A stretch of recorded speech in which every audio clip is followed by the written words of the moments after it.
yagenda okuziika Puleto yali musomesa we yagamba abakungubazi timukabira Socrates mwekabire mmwe abasigadde mu nsi etali mu Socrates. Okay. Osoma akatabo ka Shakespeare Julius Caesar, Shakespeare akugamba the evils that men do live after them, the good is often interred with their bones. The evil ebirungi omuntu byakola ku nsi bamuziika nabyo. The only remember ebibi ndoza mwe mwajja abasiramu ekigandi omufuto mwogerako ki tomwogerako kibi akati tukubageza nze mbadde mumanyi nnyo. Do you know that most of the prominent kyebole nankusabye nti obeeko nekotugamba gavana oyo yayina Kityamwesi Musuubire.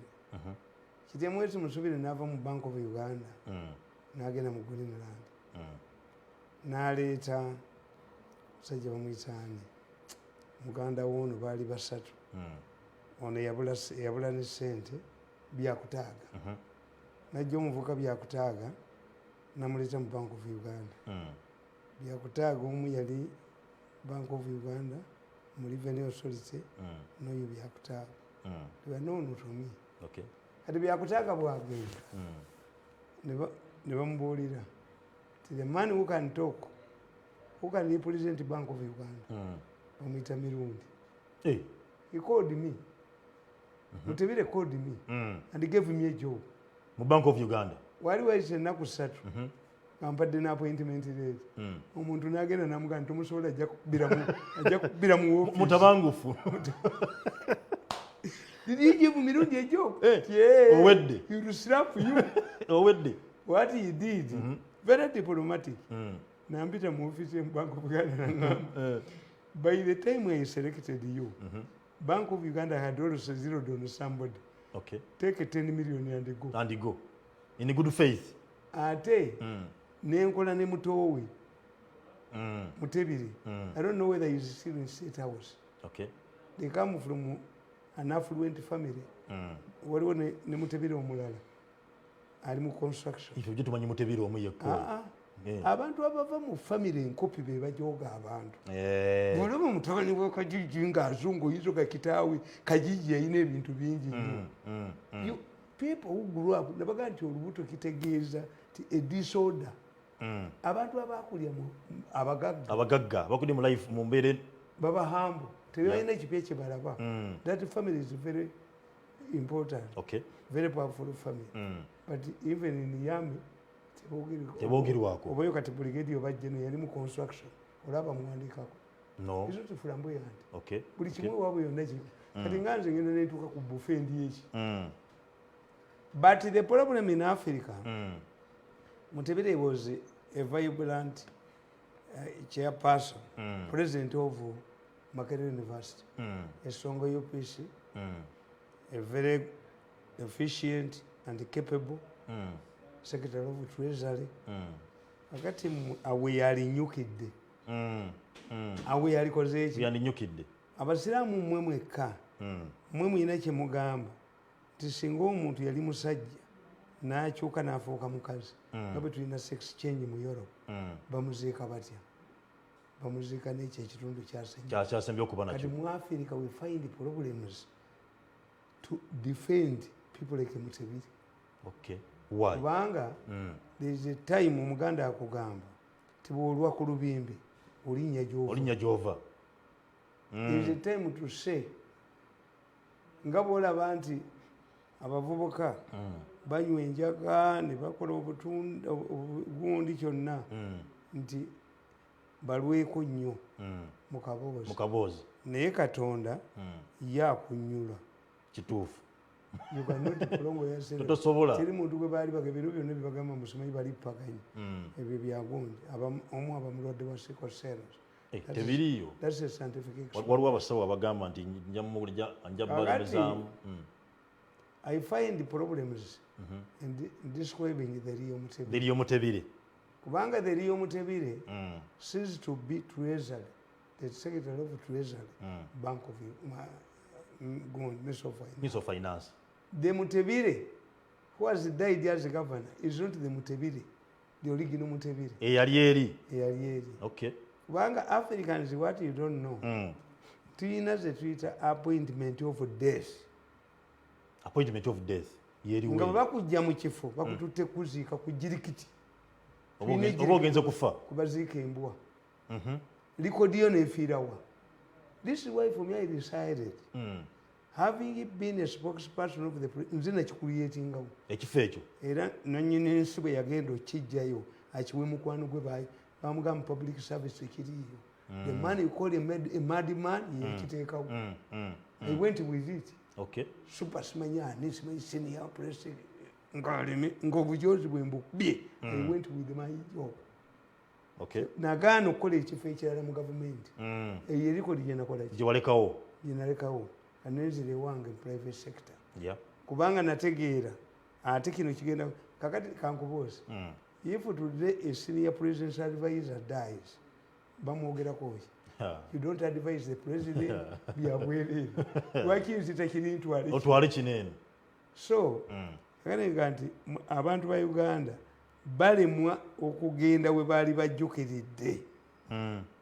If you want to analyze Mutebire with the Bank of Uganda, talina kyakoze.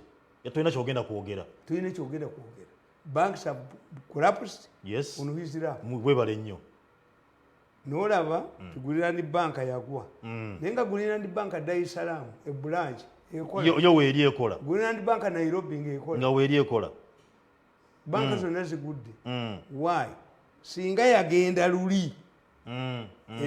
Era nawandika akatabo kange mugenda okusomera tugende ku birala. Bajja kumwogerako nnyo, bajja kumwogerako nnyo. Obote yagamba Eddedi Muganda is a good one. Tebakitegeera. Obote was right. Tewali ayogera ku Muganda ne bw'aba abadde atigomya abantu. Tuyinza nti sajja tuliwonye. Kibadde kibba. Naye nga mwana wange kiyamba abantu. A good Muganda is a dead one. Is unethical and a profession to talk about a dead man. Yes. But I want to use this opportunity okutegeeza ba politicians ba Uganda. When should you leave? Leave a record. To leave a record. When should you leave? Mu Busiraamu tulina ebintu bibiri. Waliwo oluwofa ensi neba nga yeekuwonye. Ate waliwo oluwofa ensi neba ngenda kusaalirwa. In my opinion, Mutebire yaliwo ku lubimbi. You find the problems in describing the real Mutebire. Byali akoze achievement yazijungulula. Endings up obubi. Okay. Nti biri byonna. Ate bwe babakola. Nti ye principal private secretary wa president for all these years. Mama wange Amelia Kyambadde. Nonaki nemba minister. Nonaki ku advisor. Oli mutuufu. Aipaka ndiko. Bukiri. Kino kati ogenda nga bwolaba omuntu nti bw'olwala bakuteeka mu ddiiro ne bakujja mu ddiiro n'ofa bakuzingira mu luggya so that everybody knows nti tebaataddemu kiteteme mulambo twaguzise ba cannibals and nti yowakabuli. Kituufu. Nti yinginiya tbalina wano Abrahamu Waligo. Yinginiya Abrahamu Waligo yali musajja wa masannyalaze. At one time, the Soviet Union had a problem in one of its dams. Waligo bamunona mu cabinet meeting mu Uganda, a special plane. Okay. N'agenda e Russia n'abakolera damu n'akomawo. Laba Obote amuleka minisita wa energy n'agenda n'afuuka ani n'afuuka gundi prime minister w'Okero Lutwa. Bwe yava ku prime minister w'Okero Lutwa ne bamuwa okulya Uganda cargo. Uganda cargo ne bagikwatira Yugoslavia. He was put inside. Nga nkola ki? Lwakana Lugunda. Ndi mbera mbadde prime minister. By prime minister ate nzire ko advisor. Obu advisor tem. See, toga nti senior. Where you don't sit exams. What constitutes to be a senior and a junior? And a junior. Byawukanirawa. Tewali. Bayugredingirawa. And go. Wumulakkiriza nti kitadde. Nagamba tata wange bidani. Titwagenda mu decentralization. Nga Africa yonna tetunaba nga bajja basoma wano. Instead of fighting Museveni, if Bidande had become put up a consultancy firm, decentralization, singa n'abaana be balina gundi. Learn when to go, when to leave before you sail. Nga tonnakola ki Semwogerere yagenda mu gavumenti ya Lutwa yali agifiiriddemu. Museveni saved him. Singa Museveni teyawa Semwogerere bwa minisita, bw'osoma ekitabo kya Semwogerere achievementi zonna bamukima wano ogenda okuyamba gundi Namibia. So gundi Nijoma yaja wano nga bagenda mu multi party for the first time. The only country that knew multi party was Uganda. Semwogerere was assigned to help them. As the foreign minister, Semwogerere was useful. Naye singa Museveni teyamu finish kituufu. Dr. Kiseko omusawo omutendeke. By the time he died, nga n'eddwaliro lya Kiseka teri advise tosobola kusavinga ddwaliro kati yaleka ki monument ki tewali. If Kiseka had gone earlier, tukyamujjukirako kuki is better kakati katono nnyo. Waliwo omuntu omukungu ampeza n'aŋŋamba nti tuddemu ennamba ya Dr. Kayonza abadde tagifunye bulungi. Ennamba ya Dr. Kayonza eri 0701 877 116 0701 877 116. Gwe nagala okuba nti obaako nekyotugamba no Steve ku programu Embuga. Ennamba eri 0701 3798 61. Omuntu alina okumanya, you see, life is like a bar. Yes, it's like a party. You must watch other people. We tusigadde ne mukyala wange bano basigaddewo bayaaye tugende olwo abatwenkana bakoze eki bagenze civil service bwetyo bwekola ki bwetalina okutambula. Civil service bwetyo bwebeera. Kakati nawandika akatabo kange kano bakayita The Politics of the Banyambi. Naye obutabo bwange obumu mbujjako amaliba. Abaana babubatuma bazzukulu bange ne babubba. Naye nawandika mu katabo kano nga njogera ku Mutebiri. Nakawandiika ddi? Wakawandiika tulabe. I normally put dates. Kituufu. Kaakano Friday 27th June 2019 at my residence in Kabalagala. Okay. Kale oyogera ku Mutebiri. Omanyi Shakespeare yanjigiriza ebintu bingi. Gaddafi claimed Shakespeare's books. Nagamba nti Shakespeare.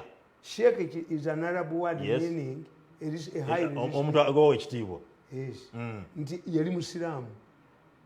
Shakespeare. For me when I write, mpandisha mu mukono mu kitabo bakinene ba gundi. Ennaku z'omwezi naki. Kakati byonna gye biri.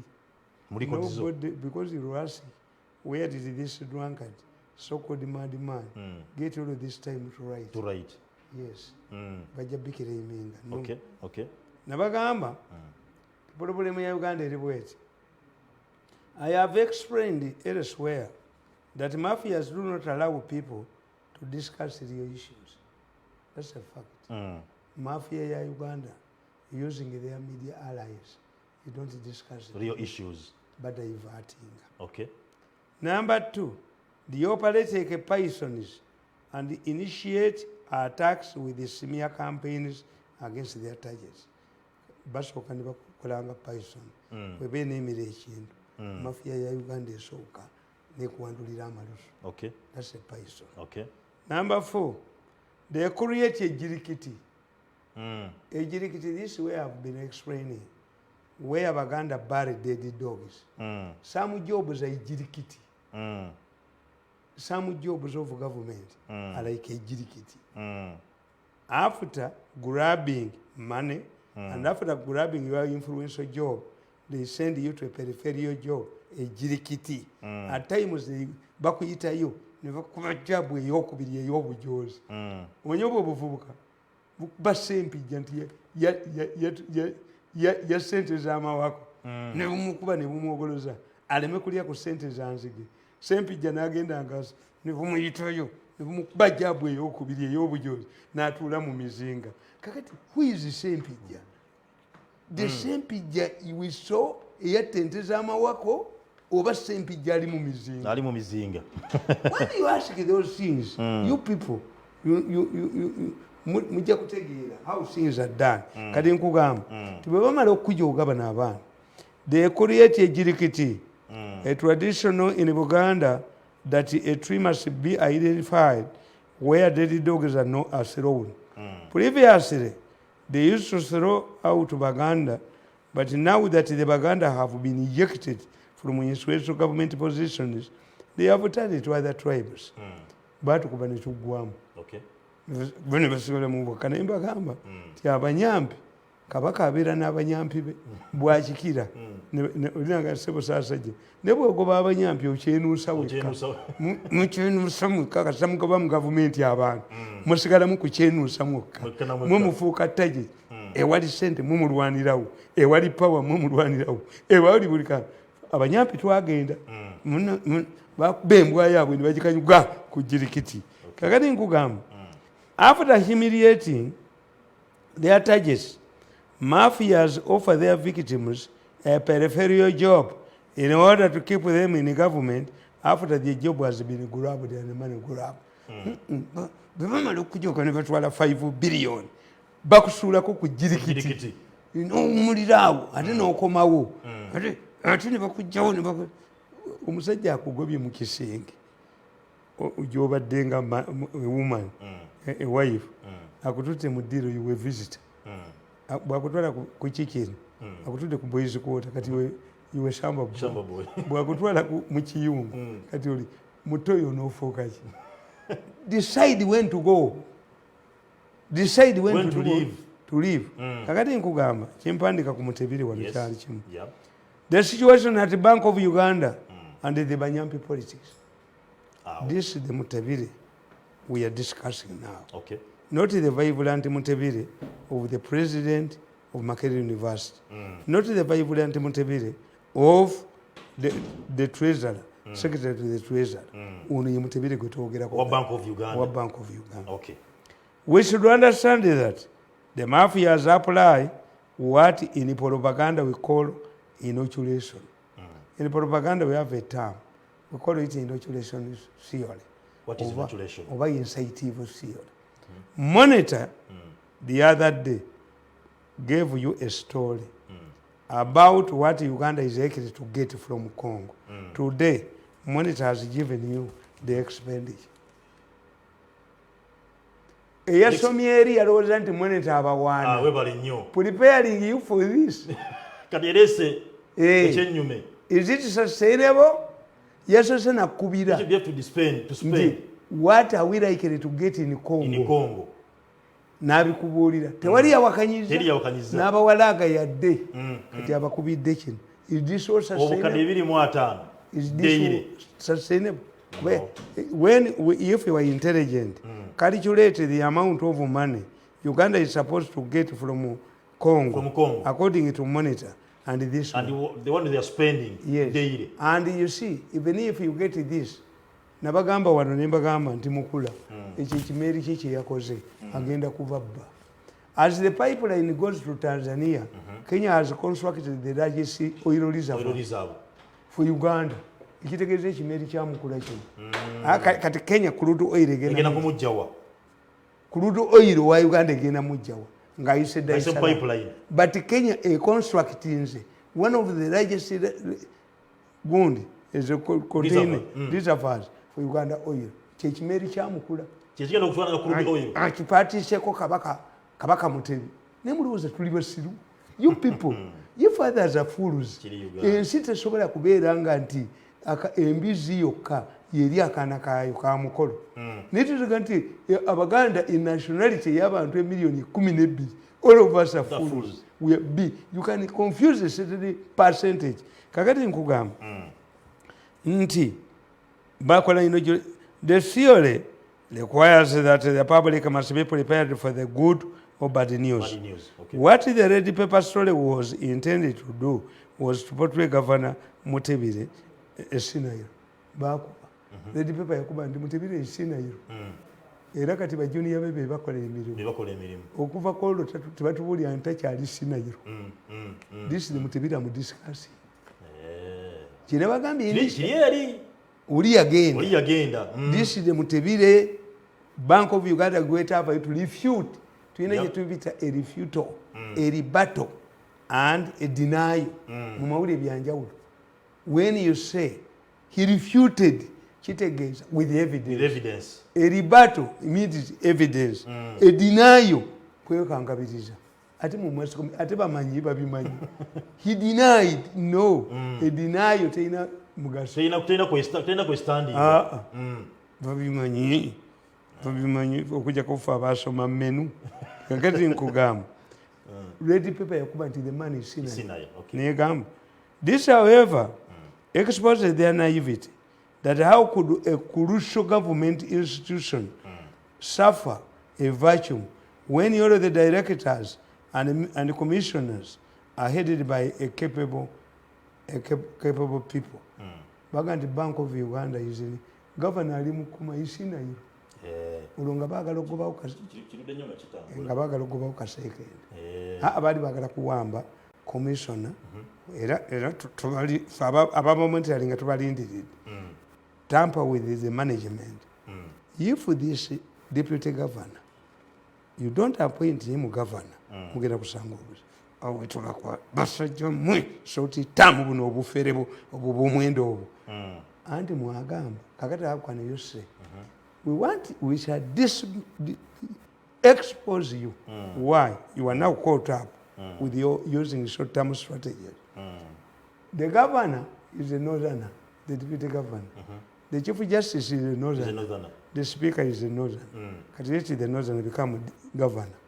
Because the argument that if the 3 pillars of the state can be handled by northerners, what the speaker and the chief justice also no promoting ejokulyamu kakati short term strategies zammwe okuba kaseekende zibatuukiridde kasolwa ku lubimbi kituufu okitegedde. Yes, this man should be promoted now. Yes, a deputy governor. Why is he there? Waliwo oluvuuma lutambula nti nga bakunama anti nga bakunama kubanga argument yaggwawo dda. If 2 northerners can handle the 3 pillars of the state ate obwakavana bwaki ejogo nga libava mu mutwe short term strategies nga zibaggwa mu mutwe. Kakati nkugamba nti baali bakubaani commissioner wa nakalema je nawo bawambewo nenkugamba nti the story carried an allegation that the governor was only dealing with a junior staff who happened to be his cousin. This is also intended to prepare the public that apart from his cousin, the governor cannot issue directives to senior staff at the Bank of Uganda. The red paper alleged, because he's in Sinai, he only rules governor Bank of Uganda Central Bank by remote using his cousin. Tewali ekirifutinga oluvago bakubba kati nakalema awabula genda nekyo bakibbewo currency director of currency nakyo bakibbewo nogamba. However, this claim also implies that whatever happens at Bank of Uganda was not the responsibility of the governor. The red paper story is therefore fake news due to the following reason. For abagezi tutu I just analyze nemanya kandi nti kituufu ekyo baali bapreparinga ti nakalema ayingireyo bakwate commission of currency as he usually does. They use her to get rid of people in strategic positions. Era nakalema talina musango nagumu gwe yali awangudde mu court because her purpose is not to convict, is to get rid of people, arrest them, force them out and replace them with other people. Bagala okuwamba Museveni. Si Museveni. Waliwo atamidde obuyinza, waliwo abutamidde. Now, number one, why the red paper story is wrong, in my opinion, at that time. The central bank cannot be left under the stewardship of a Sinai. and unreliable person owing its importance to the country. In addition, any serious government cannot allow situations where there exists a vacuum in the management of the central bank. Tekisoboka. Kakati of the two one, a scenario money to run the Bank of Uganda, kitegeeza n'ennyonyi bagiteeka ku computer. Nebira ku auto. Ye ku auto. Ne muyine eggwanga. Basajja mu muyine eggwanga. Nebira ku auto wa. Oba bye boogera naye beesiimye. Abasiraamu bagamba ti osasiranga nnyo omugezi ayogerera mu basiru. Kuba bakutta. How can you say in a country, an English newspaper, that the whole central bank is run by a senior man? Kiswaza. Chimana mwama. Kakati nkugamba. Nti. Nkugamba. The question should be, how did this story leak to the media? If at all it is true. Yes. Any company would be concerned. A public relations manager must buy all of the newspapers, must afford to respond. About what is responding, and you know what exposes the government. Tisinga mu Uganda abantu bonna bagula amawulire mu government offices. New Vision yali badala ku mitwalo 10. Yani badde ya kituufu. Tewali. Oba nova monitor ne bagamba is impopulanga monitor read paper and New Vision. They are like a women. You cannot tell a woman who is going through suffering. Bonna banyirira. Kituufu. How many copies do you circulate? Mu Uganda waliwo kye bayita mu mawulire tukiyita ABC. If you want to find out that a newspaper is a newspaper, tukiyita ABC. The Auditor Bureau of Circulation. You know kubanga circulating 500,000 copies. Mu Uganda dokebere emabega waalo. We don't have a newspaper that qualifies to be called a newspaper. That's why they are expensive. Okay. Why did it not attract the attention of the minister in charge of finance? How can the minister of finance sit down when a newspaper has reported, which is believed widely that it is close to government, that the Bank of Uganda is in charge of a scenario man? Why was it? Also, why was it not rejected by Bank of Uganda? It did not simply because it was made to serve a purpose. This is why the senior governor woke up out of his slumber to alert Lieutenant Colonel Edison Nakalema to dramatize the whole incident. Bakuba send olwo building a story yaabwe bagenze ne bakuba sente ate nga n'okufumba tebakumanyi. Who decides that we need new currencies? It is Bank of It must be a board. Yeah. Omuntu omu tasobola taswagamba ng'omuntu. Bwe baakuba ssente ne bakyatalinga ennyonyi egenda ezikima yagendako ne London n'ekima ebintu byereeta ebyamandera n'embiira abatali connected to Bank of Uganda. How are we tebasooka kuteekayo. Nakalema teyakwatako n'oku. Mbiri has never made a statement. Bakwata munyampi malinga. Omunyampi gwe baayoola omunyampi ne bamuyoolawo. I wrote this book. Okay. The future will exonerate me. Nimbagamba. Secondly, like any other government bureaucrats, the governor believes that invoking Nakalema's name in matters of corruption gives their sinister motives credibility. Previously, they would refer such matters to the IGG's office with the Auditor General. In many cases, at Bank of Uganda, which are criminal in nature, the governor plays the role of a whistleblower, which is strange. How could the governor take the role that when the governor detected wrongdoing in the Bank of Uganda, the immediate person he thought of was Nakalema. How can a governor become a whistleblower? How? If there are people you cannot handle, to the extent that you need Nakalema's intervention, why are you there? Akili. Watu wanasema mimi mlevi, mimi mjinga, lakini akili yangu akili sana. Akili yangu akili sana. Anasema mjinga, anasema mpumbavu, wanasema msienzi, wanasema hii azimu adiman, wanasema hiyo atumia pombe kila siku, lakini hii kikwa yangu si kikwa ya mlevi, si kikwa ya mjinga, kikwa akili.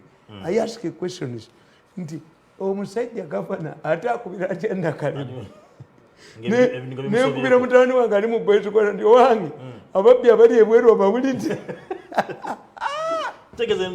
oyo mirundi tamuzalangayo ave magombe nantuga omuzimu guntuga yani nkugamba nti previous senga nakalema tali najja kuzanya katemba we bakubira bakwasanga auditor general. We reported the matter to the auditor general. We reported the matter to the IGG. Ne escaping kuba bonna baba baabo nkugamba in many cases at the Bank of Uganda which are criminal nature the governor plays the role akati negamba nti eyo governor gwe bagaye nti ali sinayo he woke up from his silamba nakubira nakalema esimu not a managerial meeting. How did it bakwata banyampi bakwata munyampi naye abanyampi babaweddeko banyampi baweddeko and in charge of institutions. Why should we refer bank governor we are mourning now? Why should this Mutebiri refer matters he would have handled to other institutions? Is it true that he was here? He can only is insane as being mistakes are concerned. When it comes to alerting in Nakalema, where I can escape an exit door, he's not insane. He remembers the right institution that he can call in. Why didn't he call fire brigade? He was said, Ndikirechiwala chituvuma, ndikiralu, ngabacho waliola bukedde nga agende butabika na interview ng'abantu. Ngachiteeka ku TV. Chituvume chituonone chovume nyabo kutalabangako. Uvume mukazi wange olireze bya nigwe epangira ku mukazi wange. Katonda nakikanyugirira ebimwe yasanga emimwe giweddewo egyaba nakanyugirira emimwe gy'embizi kivule nivu kitunuliriza emimwe nti otuvume tujja kuleka mpulidde waliwo obusiru bubwe gwe tugenda kuvuga abasooka balina olugero nti ebisiru ebibiri bisinga omugezi omu lwaki nga batambula ekiro kubanga omusiru omu atunula ekyennyumanyuma n'alaba ebivaayo omusiru omulala naye when it comes to logic a negative times a negative does not equal plus. No, you can't. Nti obusiru plus obusiru you get omugezi nti ekimpemempe bwo kigatta n'omufungula ndiga bazaala omugezi kale tugende mu maaso nkugamba why should he refer matters he would have handled to other institutions or one would ask who are these people amongst Uganda's Bank of Uganda staff that are more powerful than the governor himself.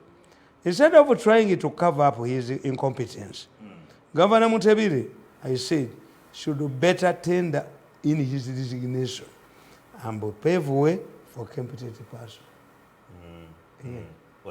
He had reached a level where he could not control Bank of Uganda affairs. That even in a simple matter of printing money, and the plane is diverted, he refers the matter to who? This was administrative. Okay. These are intruders. Why did you? Nti emotoka yange jena sindisi okutwala bajinkubidde enzimonitoring ne kaki twakolagananga naye kaki naye emotoka zenga naye azimonitoring. Yes, ndamuyamba nga okukwata emotoka ze babbye. Anti nze nina science oli owakiri gwegoyita shiriki nkugamba nti trying to cover up his incompetence. It should better, it should pretend in his resignation and pay for way for a competent person. They picked a competent person. Why are they panicking now? A deputy must be able to overtake his boss. Why do you say that my destination is to be a deputy? Why do you create deputies? In the case of Uganda, a vice president is not a vice president for continuity. Yes. Because it does not come on the same ballot. But in Kenya, that's why, in spite of their problems, Tagobye Ruto. Yes.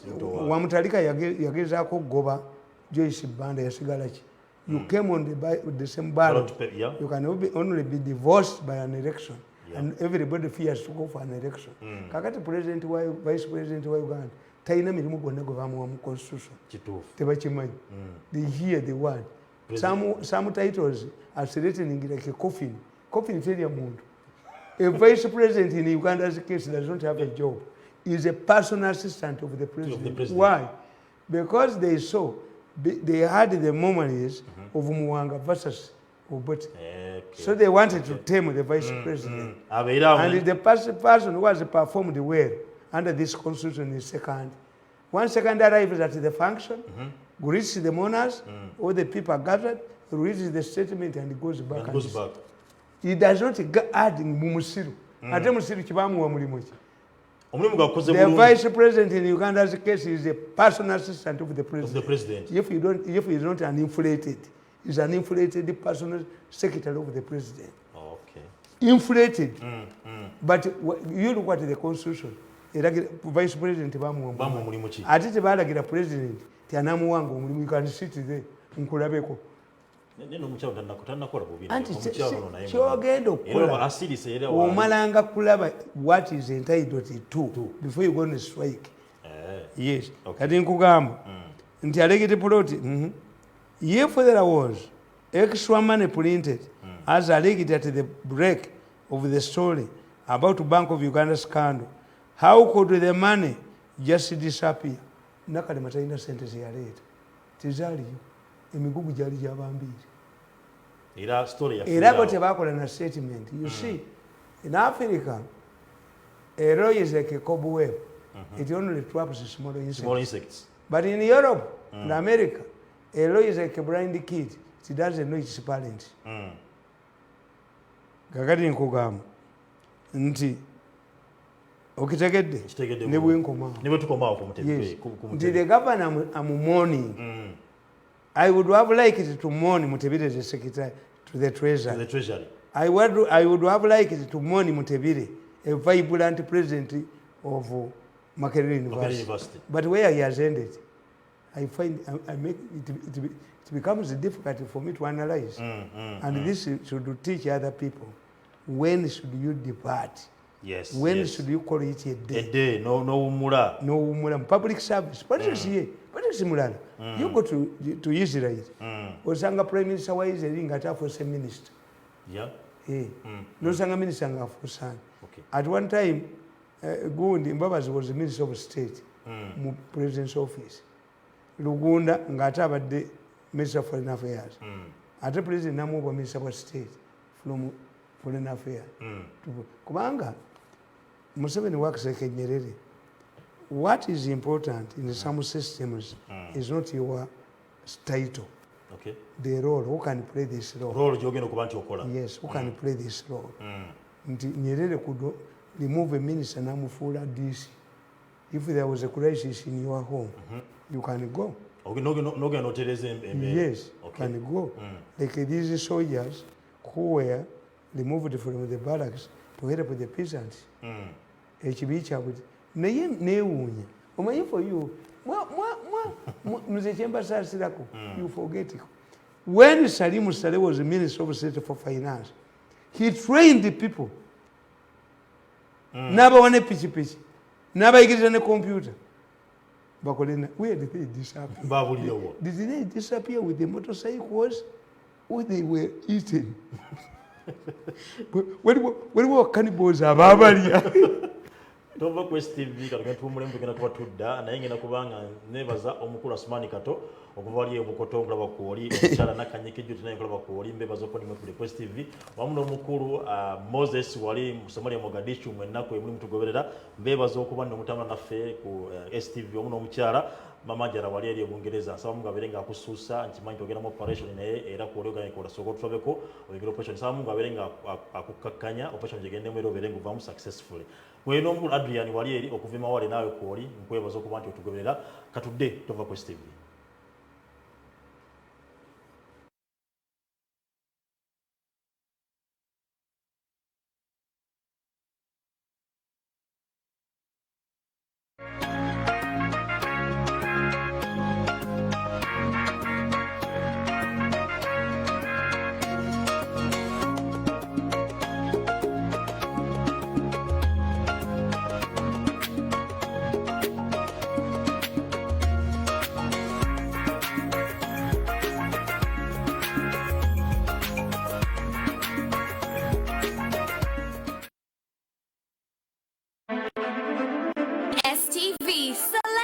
fun.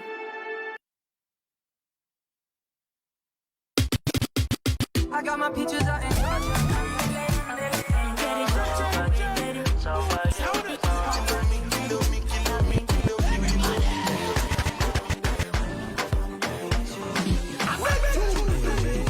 Pretty girl, you wanna break your back on the dance song. Pretty girl, you wanna break your back on the dance song.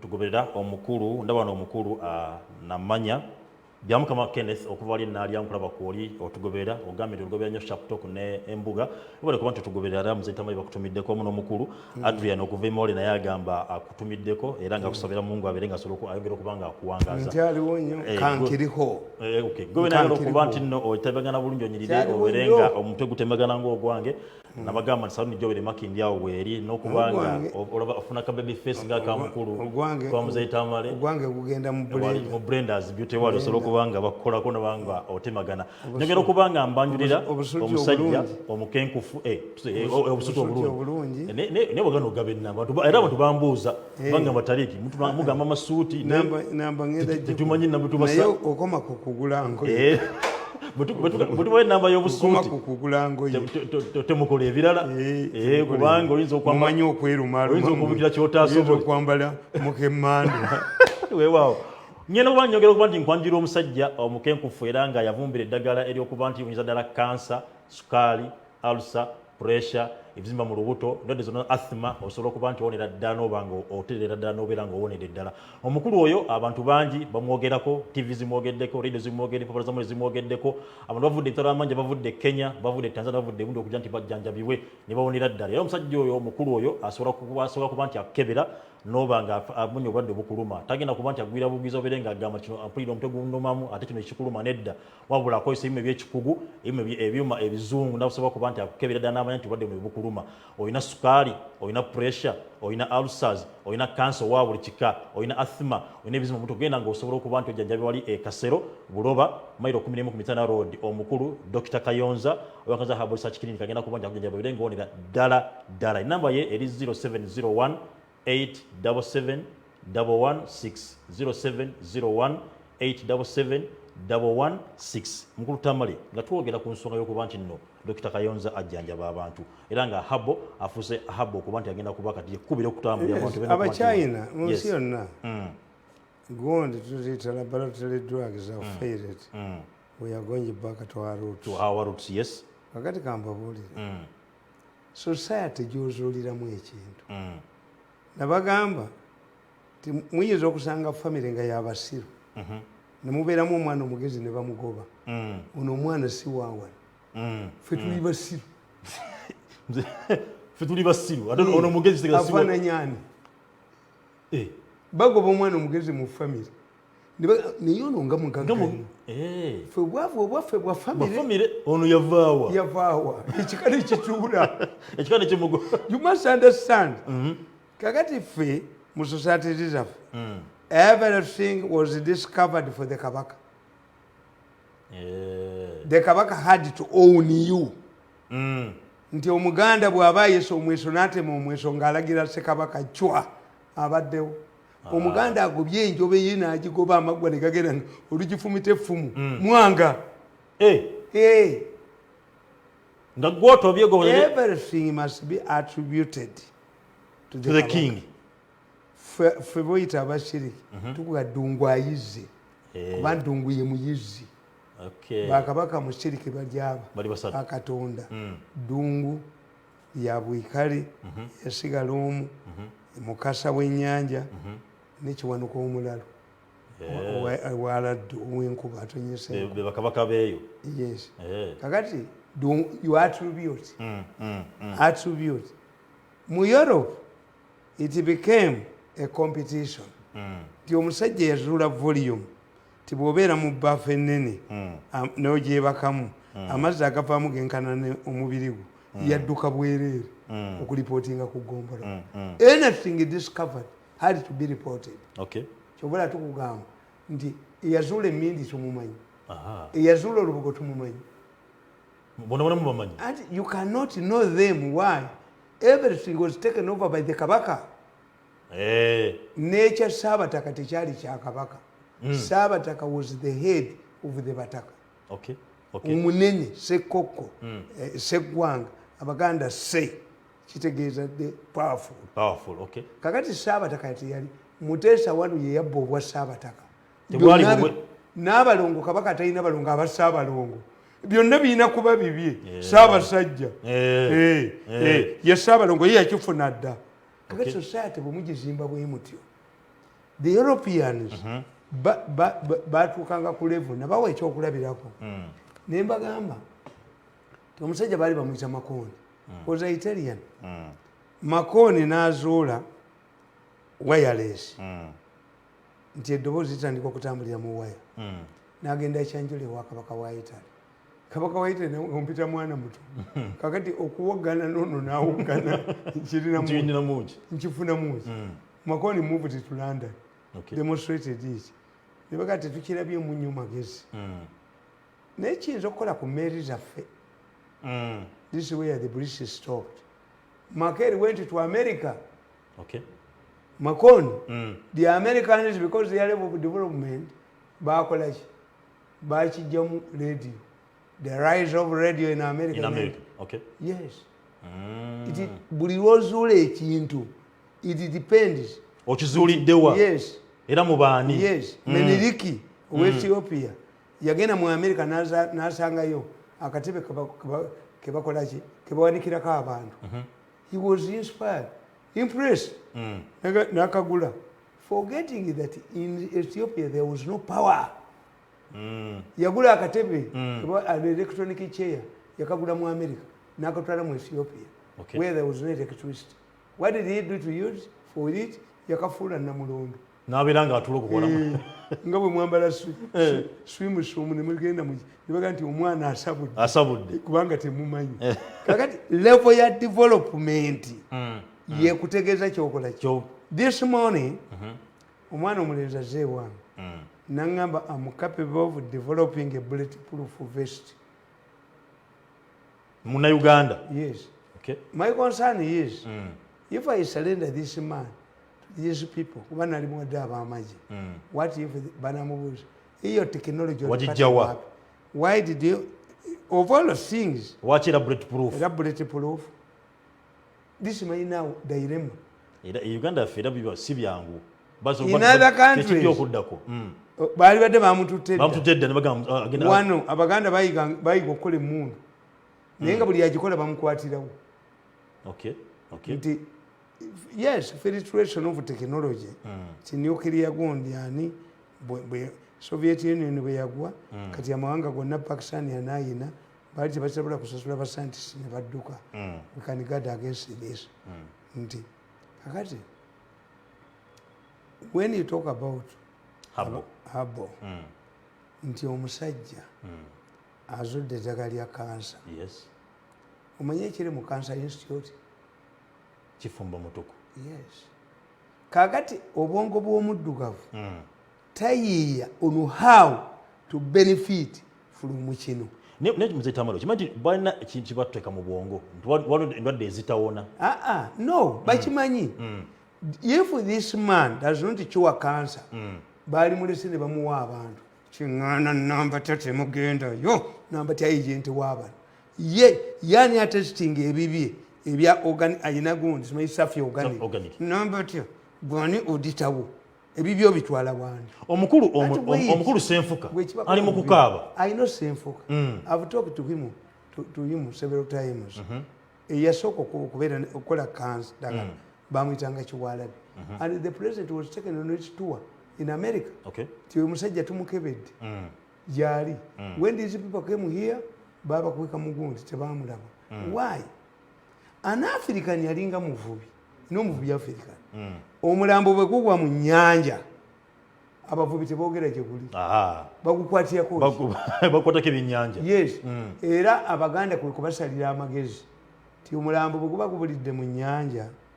Nyina w'omugenzi ajja ku lubalama n'ayambulamu amabeere kituufu n'agamba jjajja Mukasa mpeereza omuzzukulu ayonke kaakati tudde tebasobola kikola kuba Mukasa Munyankole Mukasa akuba amaato ku nnyanja ayogera Lunyankole Mukasa yadduka amasasi yagenda mu kitobere Mmengo teyadda abakuba amaato ku nnyanja baki Mukasa yali ku maato Bamato kabavubi unayogera Luswahili Mukasa mulala Mukasa ali ku nnyanja bamato kabavubi atwala empuuta oyo mulala ayogera Luganda kakati what was the Baganda Abaganda baali bagakugana ku nnyanja tebabbako so if you fail if a fisherman the fishermen connive not to bring the corpus nabo bategeeza badifayinzaani nabe galiza bajjaziba ku nnyanja. Yes. So in order to protect Mukasa and his respect, that is the guardian of the wreck and the banks, these bavubi were forced. Okuleeta ki? Kakati mu nsi yonna tukola bwe tuti. What these people don't know. Fe twatandika Utoda. Utoda was started by abantu abatali ba university. Nibakwata ekintu kyabwe emyaka aga nga UTC yagwadda ne leero bajja ne bakibappako naye nga omugezi yali asobola okufuna mu taxi nawanika akatabo kange how to manage scientific elections ne bakakwata batumwebaze naye tumwebaze wamwenyabwonya naye buli yamwenyabwonyeza tumwebaze buli lwemulaba mu Serena nga ali ku Zoom nzija eddiba lyange nenzina amazina nengenda ne mu siriki yange nenyongeramu ebigali even that one that katabo was confiscated. I was saying if you go to radio and TV nga muzibbi teziriyo what can we do now because scientific election means addressing the people without rallies. What do you do now? Nembagamba, can't you take advantage of the taxi industry? Nga tunuulira ab'e Kenya balanga ku baasi naki netudira nga Rwanda bwekola nti RPF ebisaawe byonna ebisasula mu advance ate ngaetteeka likugamba you must address a rally mu kisaawe ekyo si dictatorship political tactics lwaki gwe tewabibuukinga ale ekyo tewali ekikunenyeza kituufu yes if I have money to hire sente zange nziina lete zonna kandi zihayalingi ani aŋŋaana. Do you complain? No. Yes. Kakati nali mbagambye emmotoka ya taxi mugiteekako ekifaananyi kya president sirawo tu Uganda nga sitiika kweri naye nga mukikoze in such a way nga bwe booza n'okkuba enkuba tekivaawo akatabo kange tumwebaze ne munno oli gwe mutegedde naye buli lwemulaba nzina buli lwemulaba abaana bange baga nti ndi mulalu ngenda nembalaba ku Zoom nti nenzina amazina agatta omuntu nenga nti alla mugagga alla gyali toyinza kujoga muntu myaka 8 noga nti ate bw'ojoomuya mbukakati nze ate mbayamba ye basajja bavubuka mu muyina ensonyi nti omuwagamba muwala wajjemu olubuto naye naddukira ewajjajjawe bakumulirana n'azaala omwana n'omuyita akukimira amazzi owo yavaamu mirundi omulalu gwe mwatwala okusinziira ku wabukedde ali butebika mu mujje y'abayambi so sigwe myamunoti madman azirisi bukedde nankuba emyezi 4 bayise nyina bamukebera omutwe nti kulibyo nitusinkana kulibyo gwe ntusinkana akati nkugamba ayalipo nalimba wadde amagezi era ne bakigezaako president directed them Saida Bumba nti mukaŋŋanya abataxi ninga bababbiramu ekyo ne bakigeza kakati kyega kiriki ti failure to understand wotodanze njiriramu ntya nga sigijjeewo nti osobola ogipangako ki ebipande you only go to Utoda leaders n'otugamba nti bannannyini emmotoka ne ba drivers tulina okugabana ku kipande ekiri ku ki ku mmotoka yo learn how to fight existing ki nti ezo Boeing egundi za Boeing yingini zino kampuni ekola Rolls Royce yezikola kyekolako kyokka ekolako yingini yokka Boeing yingini za Boeing kampuni ekola Rolls Royce kyobola Rolls Royce ekola 20 eya nga ganzibu Mutesa yagamba nti Rolls Royce yange mujintereko esanga mu maaso kyobola basanga lya Embuga tekiriyo Embuga banasanga jembe something yuzo nti yaddira Benz n'ayiteekako eki esanga mu maaso kubanga Rolls Royce gw'ogyepimisiza kakati Africans ekyo tebakimanyi abana abasoma nti omutoolo atagenda ku muyingini yalingi yalaba mmotoka kibina muziyita muti ekibina ewange ndooza esinza okukaddira omanyi mmotoka zange tezivaawo ziringa baana ye yasookawo kibina bw'olaba esituse bakuga nti erimu ki ekyomutoolo ekipiira abatoolo baddira emmotoka eyo mu Japan emuyitako nti siyiye the batoolo who are not engineers who don't have any knowledge batunulira emmotoka eyo ne bagamba nti enyuma esituse ate tegwa erimu ekyabatoolo the batoolo ordinary engineers ne bayiye ekyo ne bakiteekawo yes bayiye ne bakiteekamu nti omujapani yetamanyi nti emmotoka mu Uganda era ogenda nolaba emipiira gye giweddeko emmumbwa ng'ate eri mukatale ka Kiseka ate bagutaddeko gundi endala kuba guyinza okuba gwayabisira no bagwakoze eti kakati bo bayina gundi nga sebo tebakitutte mu factory waliwo special gyayitako nga omwana damu n'asalasala enjolo ezo kakati ekyo bano ababbi ba mafia kye batamanyi nti if we have a man who treats cancer and it is proved, can't I invest in him and make a pharmacy? Can't I invest in him and make design mwabutundira? Can't I invest in this man and make parking bundi buno boxi? Let me tell you, omukazi bawe yakubwa gondi pressure ng'abaana be basoma. Omukazi natandika okutunda ebbaasa envelopes ng'asapulayinga amasomero nga kwayimiridde n'asanga nga tebisoboka n'agenda mu America American Embassy n'agenda ku American Embassy ne bamubuuza ng'asaba visa to the United States ne bamubuuza lwaki oyagala okugenda mu States ti omwami wange ali paralyzed naye nsomesa abaana naye ntunda bubbaasa buno bwentunda bubbaasa owerera abaana nti omuzungu n'amugamba nti oyinza okumpa essimu ez'abantu abo yotwala obubbaasa amasomero n'agamuwa yamugamba ngenda kuwa visa lwaki you were the first Ugandan not to tell me lies. I wish you good journey, go to America, the country of many opportunities. Naye yali akola ki? Omusajja ono w'Ennabugabo yasanga ebisaaniko mu Kampala bibalemeredde. Nga kalooli zijjudde. At one time when we are going for Chogam, the first lady came from State House, n'ateekako gumboots n'ayoola ebisasiro. Nga kiri bubi. How the problem of garbage was. Yes. Omusajja oyo namuyamba oyo gundi ne era waliwo yakikunyuula muyuzi tasubwa nekikunyuula yabeera mu buli kintu kyonna ky'obalaba obukyayi bw'ayina buyitirivu nnyo n'ekyo yakiyoolayo n'akikunyuula n'akitwala oyo Nabugabo. Omusajja we Nabugabo yakwata konteyina eki n'agitwala ku Danish Embassy n'agiteekawo n'alekawo n'essimu ye. Omusajja yaliwo n'agamba bwadda omusajja oyo aleseewo wano terrorism yetannaba w'amaanyi bwajja mumumpitire.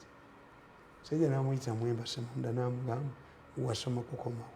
Saasoma lwaki watadde ekikonteyina awo? Nalowooza namwe mulina ebisasiro ayinza okuba nga yabitwala ku Embassy ekizi illiteracy are very aggressive people. Yes. Mu Uganda illiteracy, when you say Muganda who is aggressive, omuganda ali aggressive wano omuyigirize ham the rest the best businessmen tebasoma process muganda ye mwavu gagenzi barwabugo nga mumalawo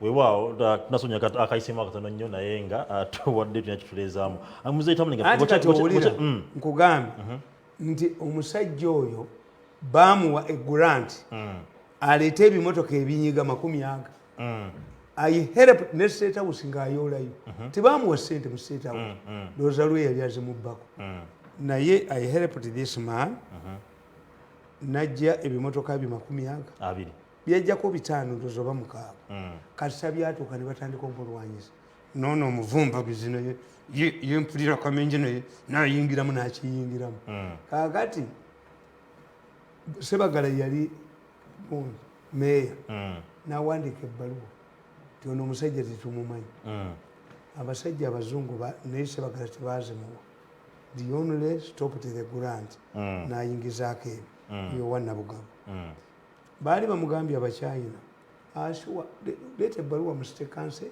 yamuyoka ti endabirwamu zonna zebayiwa eri gyebayiwa ebisasi ekiteezi tukuwa ekyuma ekizisase komewo was blocked.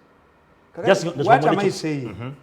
Kyembadde nkunyonnyola kiri kimu nti bannayuganda tebamanyi nti how do I take advantage of ekintu ekikoleddwa ono akibbiramu kakati ono abbira mu cancer institute abbira mu ddagala lya cancer obwongo bwe tebunnamugamba how can I help this man ono yafudde ddagala lya habo ensigalewo nga nange wendi yes tukoze tutya babiri otundu ya kamera zammwe ezo ze kamera zino ezedda va ku video cameras era the same shape era naye bwe yali genda mugundi select government waliwo bana bali ku gardens select government bw'otuukayo bayinza okukuwa hisole y'engatto ti soolo eno omusajja yagitandika ngaali mu lunnyi wa nsozi nalaba essaati mu select government nga eri ku doole ba 10,000 abanga nti ezo obukulu yazigula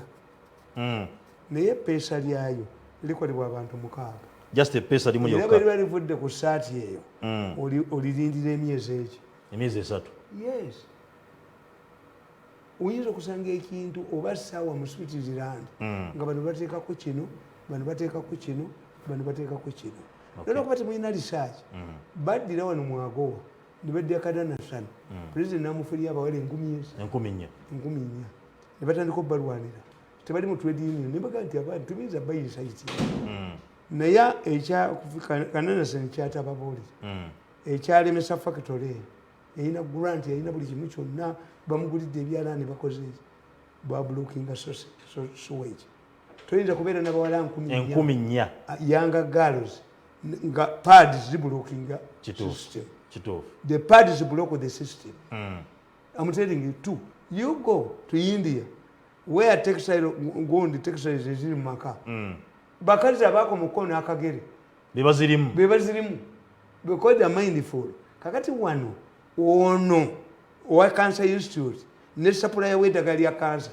n'omubbi kinakibulookinga alina okukuba kino kireme kusituka yes not to think about utota tugikuba kugijjawo how can you coexist yes baatuga nti utota tukole spare gundi naye bagaa temubikola buli muntu atunda spare ajja kujja awambe butoda leadership ne bagaa mukole petitions no muteekewo nga muwola abantu naye bagaa eyeewoze bajja kukola ng'abeebusoga eyatunze ettaka kakati akasajja kabukidde kabadde kakuba mawulire bemupi babiyingiddemu ono webusiki bamugobye yaguza emineserwadde ettaka n'amubba ateekeko omunaala kati bwe bategeera tikyabazinga abaguddemu ne bamukoleko kunti aveewo naye gundi n'olubiri lwazimbye Museveni ekya Museveni kyo battakitte nga bujingo bwe yagenda mu State House n'asabira muhoozi era olwavaayo bapasita abagwa ku mpagala abalina ekkanisa amasabo abatakoleramu okuba bujingo ate let me tell you you people You had a meeting in Entebbe. When Bujengo comes back in court, I've already rang him. He's going to be denied bail. You want him to take him to Chitali. That meeting at Entebbe yesterday, I captured it. Bad news. Ngenda kuwa Bujingo video ajikube mu church ye. Tulabe abakirimu abakuba muhoozi. Yeah. I would to say. I'm telling you. Baguwadde DPP mbwakututte kugobamu kano kasajja era mu meeting tekabaddemu. Ti ako kaspoilinga emisango. Mali mabirizi. Mabire mabirizi bamugobyemu. A man called Robert. Let me tell you, that meeting of Entebbe yesterday, I have it. Okay. I have it. Miso has it. That this, when this man comes to court, he will be denied the bail and sent to Kitale to embarrass Mugozi, that he cannot protect him. Tewali ayogera wano kintu nesikitegeera. I'm going to embarrass you. Review. Find a diplomatic way of get out of this problem. Kubanze mbewu. Do you want people to kill each other? Mwina nsenga bagamba yatta mwina kiyingi baga yatta mukazi we mwina waliwo n'omwami omulala ono mwina ono omusajja yayira omukazi mu kikuubo. You have people who are killing each other. What you are going to have, why do you impose somebody ku mulala nga kiganda ye mwamuta n'awasa kaakabukedde ne kalimba oyo omukazi mwina ku Oluganda night tayendanga ku mukazi ku musajja alifa yezinze ng'eggongolo kiganda yabagula ne bakuba omukazi mbu yabadde awa chapati yabadde waki. That woman kiganda bwe yali awasizza is hated to me. It was naye bwe balikwata kukulu byoyo alikitegeera nga kino ekikazi ekyovuma abantu bali kibeteeta omutwe. Kakati nkugamba nti Africans kyekibakola obubi.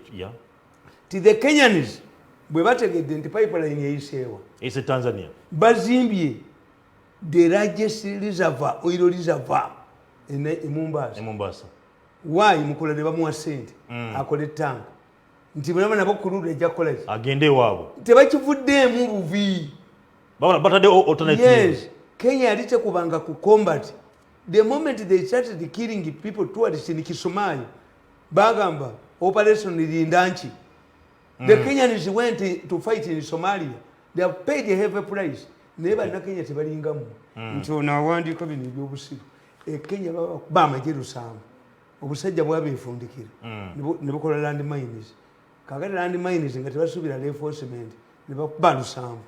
The Kenyan media is mature. Yeah. But bayogera nti batukubye Lusamba. Wabula batukubye Somalia. Bakola omukolo colourful ceremony Entebbe.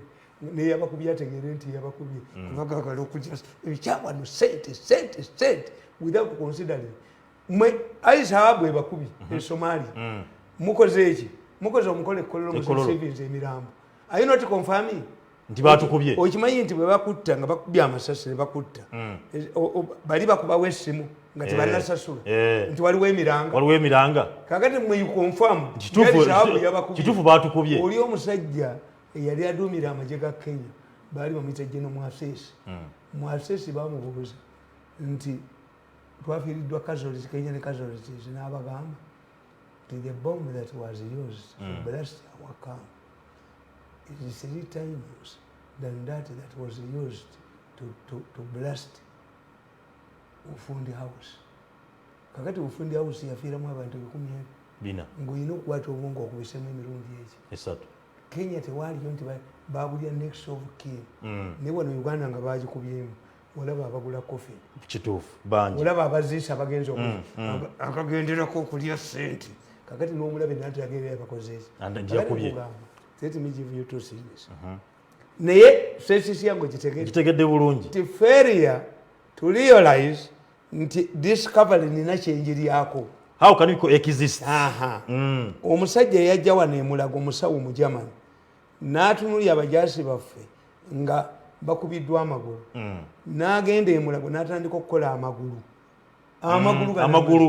agali artificial ng'agatunda emitwalo 6 bamubattula essasi amagulu gagula $1 million bamukuba ne bamutta alese kiri abajja mulimu olwo instead of sending their people kakati kankubuuza okugula okuzungu ne mala kwini egundi eno mala kwini muzitikira ennyo bwe kiri mulimu eze Japan simanyi mulimu eze China ate eza gundi eza ttaka ate ngumu nnyo temuli nanzirugavu abalalu ne bajja ne bazikomberera bazikuba kiisi mala kwini even the villages kakati if somebody starts a factory for mala queens bazikola muki baje kumutta I was in the State House but me am not a disappointable man wali omukwano gwange ali mu quality chemicals tuludde ebbanga ddene naye omu ku byabagamba nti tanyamba tampa sente as long as my shiraini still works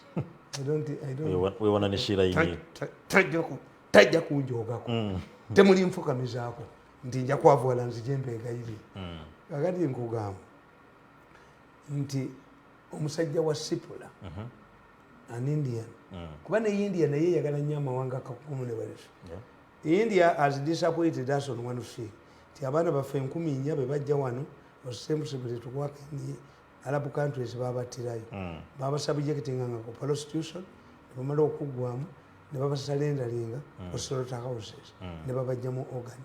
It is estimated by a UN report 4,500 girls were killed in India alone. Abana 10,000 kubajjamu organs ne babajjamu organs. But India shares technology with other developing countries. Kakati omusajja oyo yajja wa Sipula ne bayita n'abakwalita chemicals. Omusajja wa Sipula n'ambuuza what do you do here? I'm the spokesperson of the president. Do you get time to talk to him? I'm going to obvious. When you get time to talk to him, tell him he's the only African leader who has kept me waiting for so long. He was annoyed.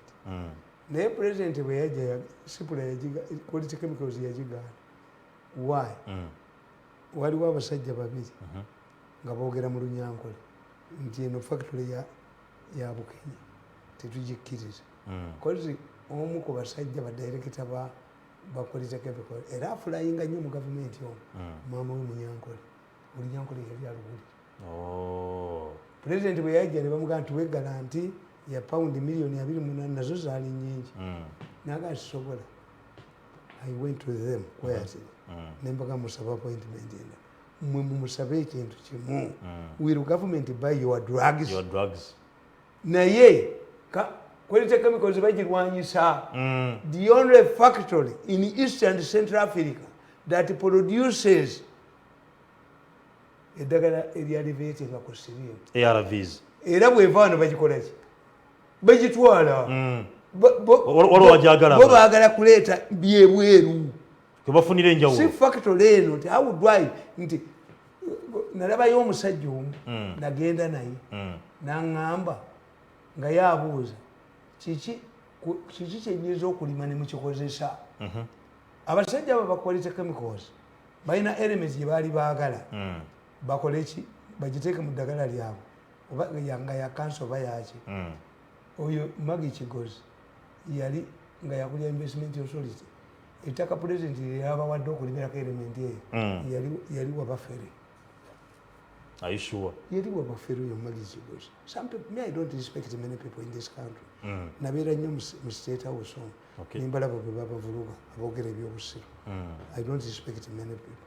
Kakati nkugamba until we learn nti omusajja ono owa Covidex alima miti ki yes kubanga research wetandikira nti gundi si yali musiru okumira gundi chloroquine yali president wa America teyali musiru research bwe mukola breakthrough ku kintu kikola nabiki kati wana mayirungi mugaya ngambuzi in Kenya the largest trading partner with Kenya now is Norway, I think. Mayirungi, Uganda is the second. Uganda has been the largest trading partner, $700 million. Mayirungi. To make it to understand, $700 million per year. Obama's raising okuwangula kalumu America to tell you how Kenya is important to us. kyembagamba temwaba intelligence twetegekere ehostile Raila. Mzee Tamale, waliwo n'omukulu ayitibwa Pato, Engineer Pato okuva e Tororo, agambye analysis yo is one of the greatest. Era akwagala nnyo.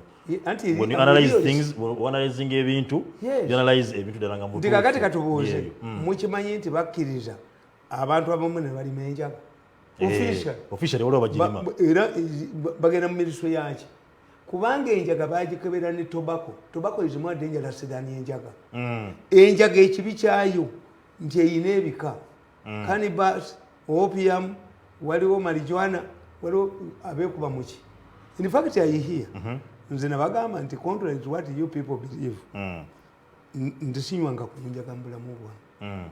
Neboga nti onkebera omusaayi bwange. Toginywangako. Yep. Never. Naye mpulira mbu kati ne mu Kampala omwo mulimu abalinywa caayi abagagga. Ebikopo bya caayi bya mirundi eki. Waliwo ekikopo kya caayi ekyomuntu. Waliwo kebataka haboti. Mweri. Why?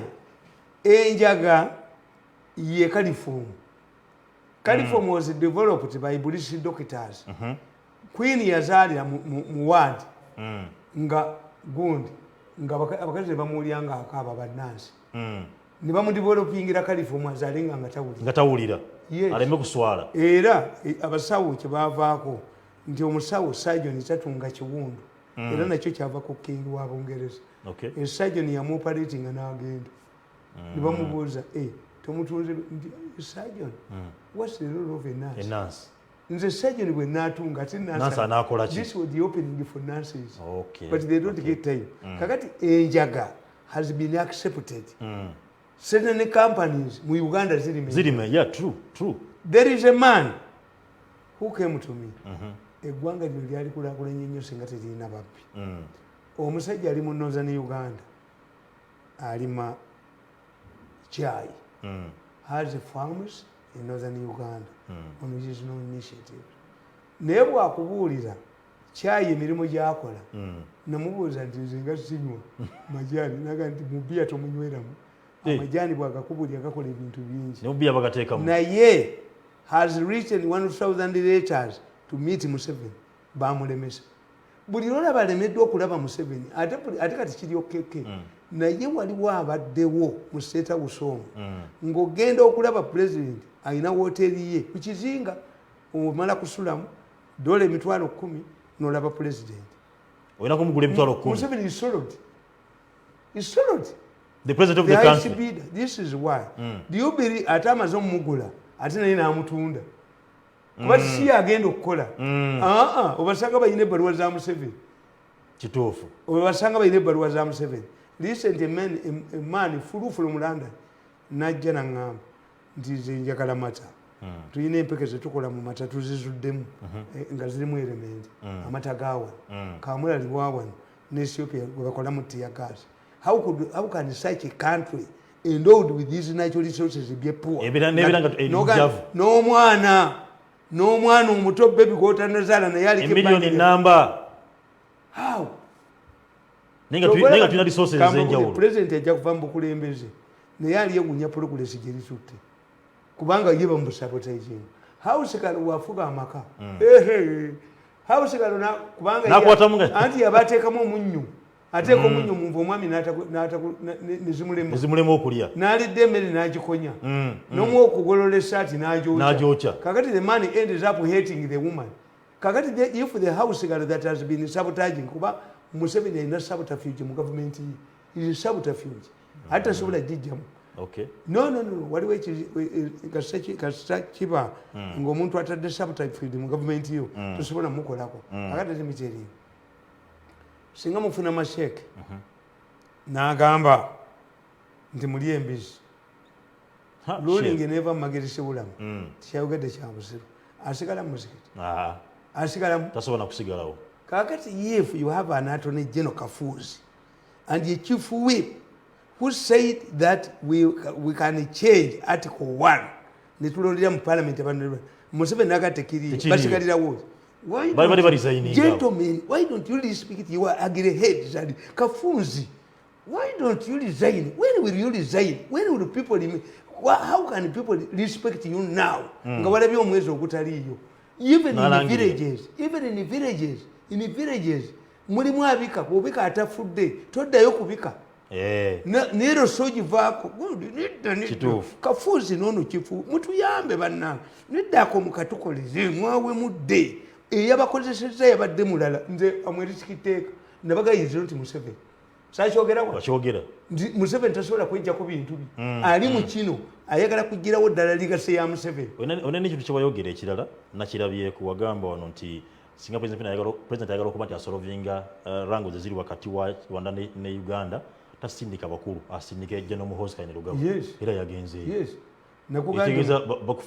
byogera babifolo. First of all where muhoozi Kainerugaba goes to asobola n'okufuluma ebweru n'akubira taata w'essimu ye tamala kujja foreign minister omuyita aba state house baga nti ali busy kituufu balemera abantu bajjawo ne balemerawo delegation nezilemerawo bali bababuulya basapotuwas kakati muhoozi is a direct link ate si yasoose president Reagan yayita naba kujja mu Uganda yasereka muwalawo yes ni mu America bwe kiri if the president cannot come for security reasons abamu wano bababba waliwo bapasita abafere bapasita abakongojja sitaani ekiro abazimba mu ntobazi ekanisa ezijja okubwa abanyiivu bwe mutaave ku bugingo balimbanga wano omanyi buli pulezidenti wa America ayina pasita we balimbanga mbu bamumanyi bapasita ne balya sente mu State House paka ne babagwamu nga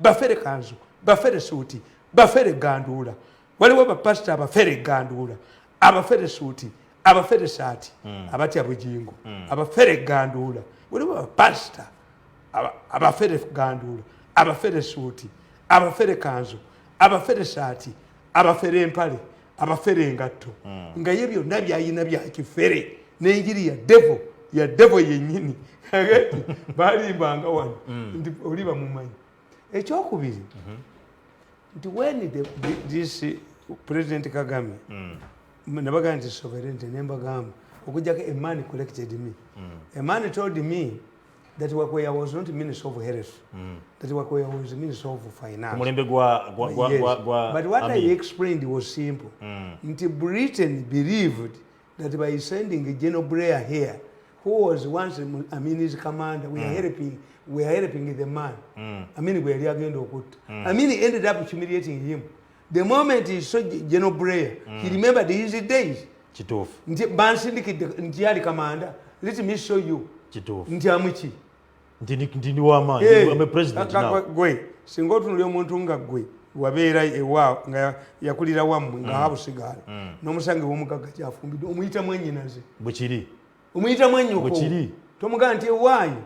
Ate gwe mwennyinaze era saaza tosobola kubireeta weerabire gye wamulaba bwekiri tu bali abayisirairi baali bagezi as the British used General Blair whom Amin humiliated Amin bamuzimbira mu nsiisira mu Arua ne bagimuzimbira General Blair najja ng'ayavula yes conqueror of the British Empire naga nti ate General Blair wedda awunya omwenge. But when Muhoozi goes there, President Kagame sees him as a brother, as a what? The gwe uli junior, uli mwe. Neye tumayo salani akubira munne. Biba bisobaganya. Tinyefunza mutume yo. Boba kyamanyi Kagame oli. Nabagamba nti junior wawe. Yava yali mu boda. By the time isoka salinde bush, kayigula bro tumye cup of coffee. Ngaye Edis. You are all generals. Kubanga chika Uganda tekawumula. Kakati okuzala wangana kukola ki. Kubeera waawo. Kubanga if you retain you retain me nga image joyina ya ADC. Now I have reached the general level. Kanange ndi kudali ya level. Tuli ku level. Ono yali badde yavaamu dda. Je nagamba nga kasirye gwanga. Sisobola kusalutinga ani. Sijja kusalutinga Muhoozi Kainerugaba. Nemugamba nti gwe wakaddiiramu. By the time Muhoozi became a general, wali wagenda dda. Kenya balina rule mu maje.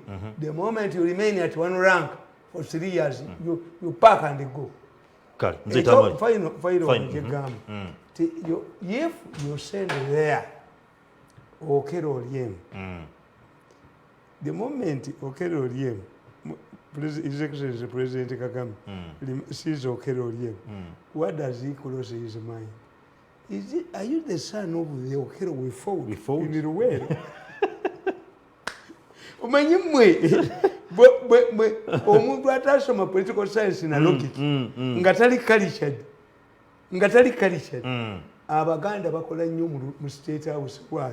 They are cultured. Even me they are cultured. Okay. Nti omukulu tomuyisa nganya naye kyekiri mu lubiri kabaka muyisinganya obalama n'abakungu omanyi bana bakola mu CBS batunda ku bisenge ng'omukulu ayitawo yagala mukwata kigu. Yes, omuganda can easily be in diplomacy. Ebyo bya diplomacy abikola kwetoowaza okukola ki okugamba nti omuntu ajja n'omujjako ebintu noki because we grew up under brutal kings. A simple mistake would cause you death. They are disciplined, they are humble. Their problem is to transfer this humbleness to whatever babajoga. Why don't you go? That one will solve. Two, this young man, Ayebale, is a senior diplomat. Ayebale helped to pacify Burundi. Tayogerwako. Nabaga nti Ayebale yabaletedde ne UN Technical Institute Entebbe tebajogerako. Babadde bagisolinga kumujjayo. Why don't you appreciate? Why don't you separate your interests and the national interest? Olunaku lwe munagwamu obujozi obusuma n'obujozi basuma ne bajoga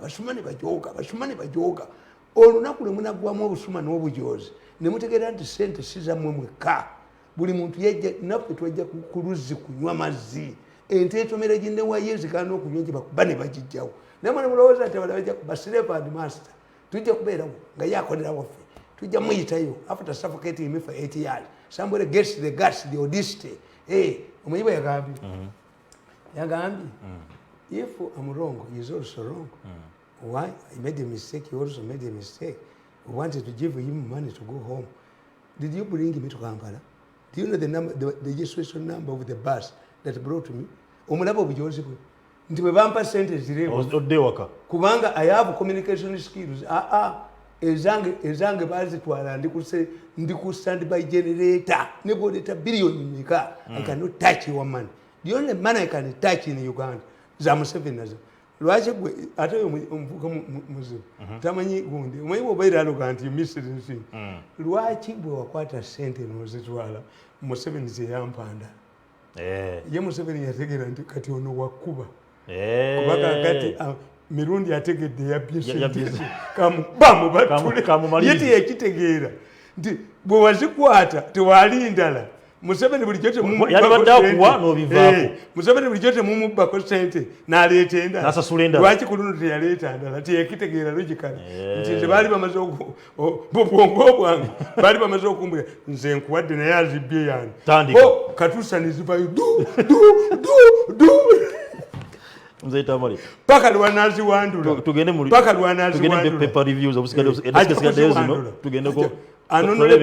West Africa agamba anonule palm fruit cannot be roasted in a fire blaze. Toyinza kuba ako nange kenfunye yako pagende. When a drunkard woman strips herself naked before drunkard men, she is attracting rape. Buchiri. Musajja ndi mwafu omunyawenyeza emyaka 8 abaana bange basoma mu bibiki omusajja ampadde sente mbuzi tuddeko are you metallic? Kill me and they kill you. You don't know that you were entangled. Bantu bakukyawa. Tugende mawuli. Anybody who wants peace must surrender this money without talking to me. Abasajja abo baba wa billion 10 to gag the place. Bazi ya kamwenda kazi. Billion 10. Okay. Ne wabawo omuntu mulala n'aleeta billion 2. Ezo zaagamba nti muzeeyi yaziremera. Yamugamba nti why do you want to give my money? 20 billion muzeeyi yaziremera bwe nazitwala mu campaign. Ne wabawo 10 billion ako kamwenda ne bayiiya tebezituuka yeewe tumutte ekiro tuzitwale kakati lwaki mumunyabo eri kimirundi is a nuclear bomb. You pay me in heaps of cover down. No, not a pesa. Ye akiri. This one is disturbing you.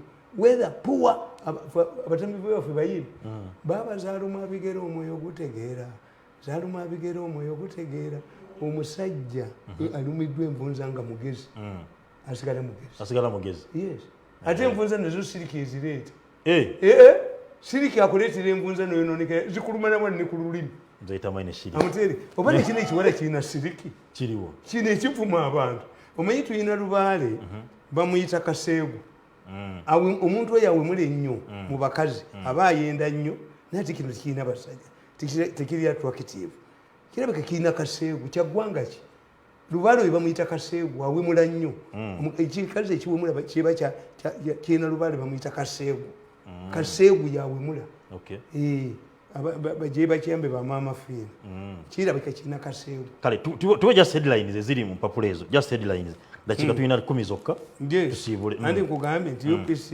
nti UPDF to spend monitor yes obukadde 25 daily omuntu wa bulijjo okuwulira zino sente ezo obukadde 25 ng'abantu balemedde okusaba ku masomero ono is inciting kituufu this man era nabagambye nakugamba wano I'm going to embarrass him monitor I'm lowering the snakes out of their hole yes ennaku byakatambi nga bagamba omuvuka gwe bakwata nti kyetuva tumukuba aswaza muhoozi nakugamba nti nina n'akatambi ng'ayogera oyo omuvubuka oyo kakwenza era gwe ssebo monita n'amunoonya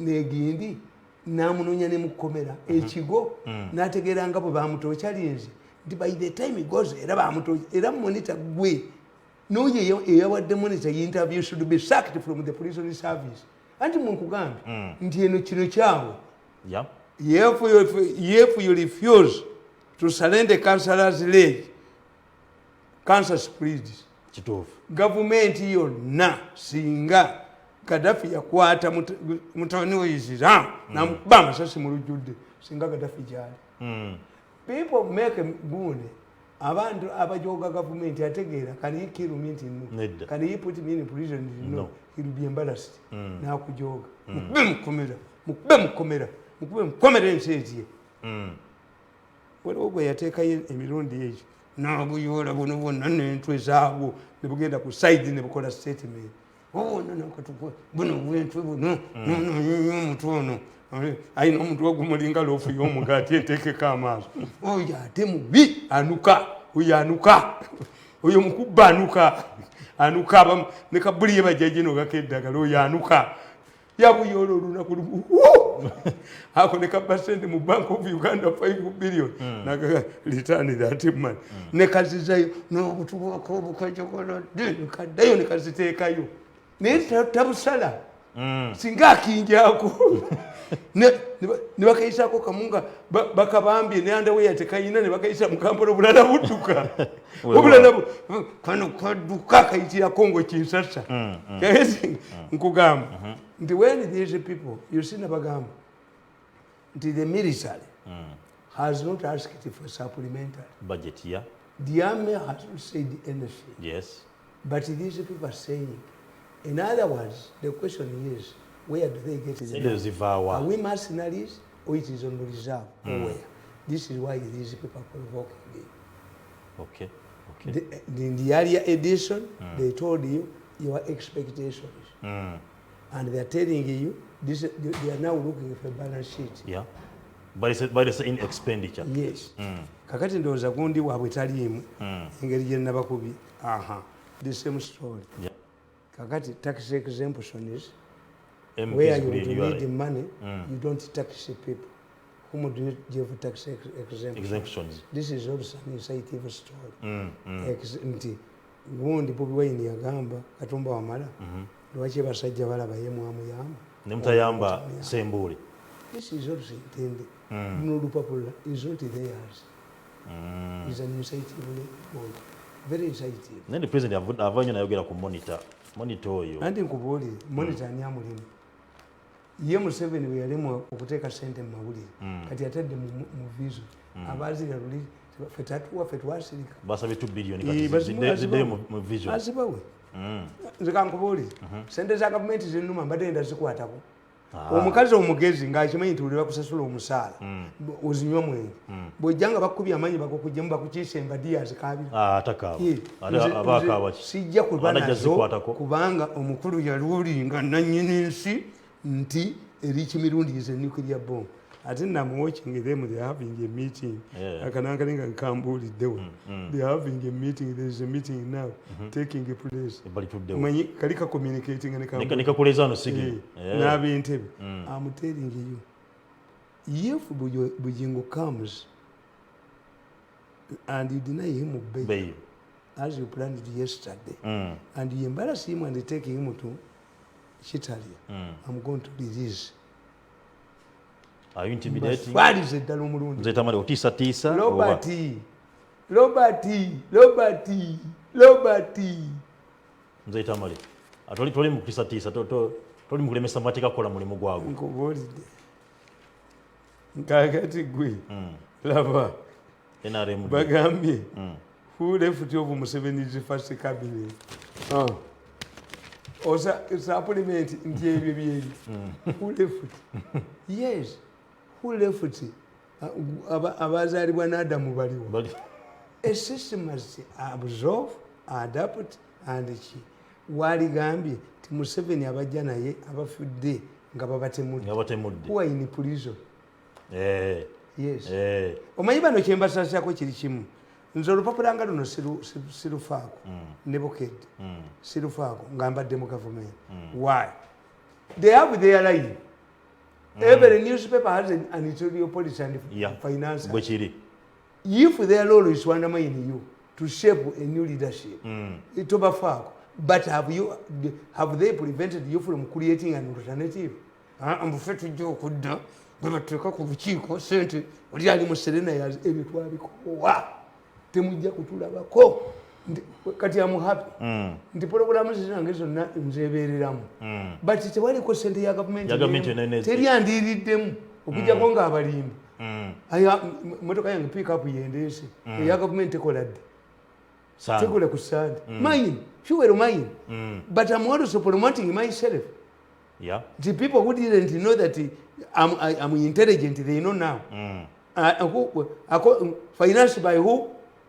But if I'm in the government, I will be doing work that is supposed to be paid for. About everybody decent. Kati easy. Ezange. Nzenze etiramu. Okay. Naye, who pays the piper controls the tune, the tone. In absence of the piper, my head is clear. I rather remain independent than working in a government where I'm going to defend collective responsibility. Atafuma bagundi. Kati chiti. Njagala onkubira esimu ongambe ova kuwogera ki wantumye ki wantumye ki ukaliringi mi nti ova kuwogera ki omumwa gwange byekwogedde wantumye ki tuwe ebizigaddeyo tuve nabagamba manya mbagambe nti bino gundi bino Bukedde yabadde ewagira Jakwani Kyabazinga and it is also alleged that Kyabazinga is a friend of Muhoozi.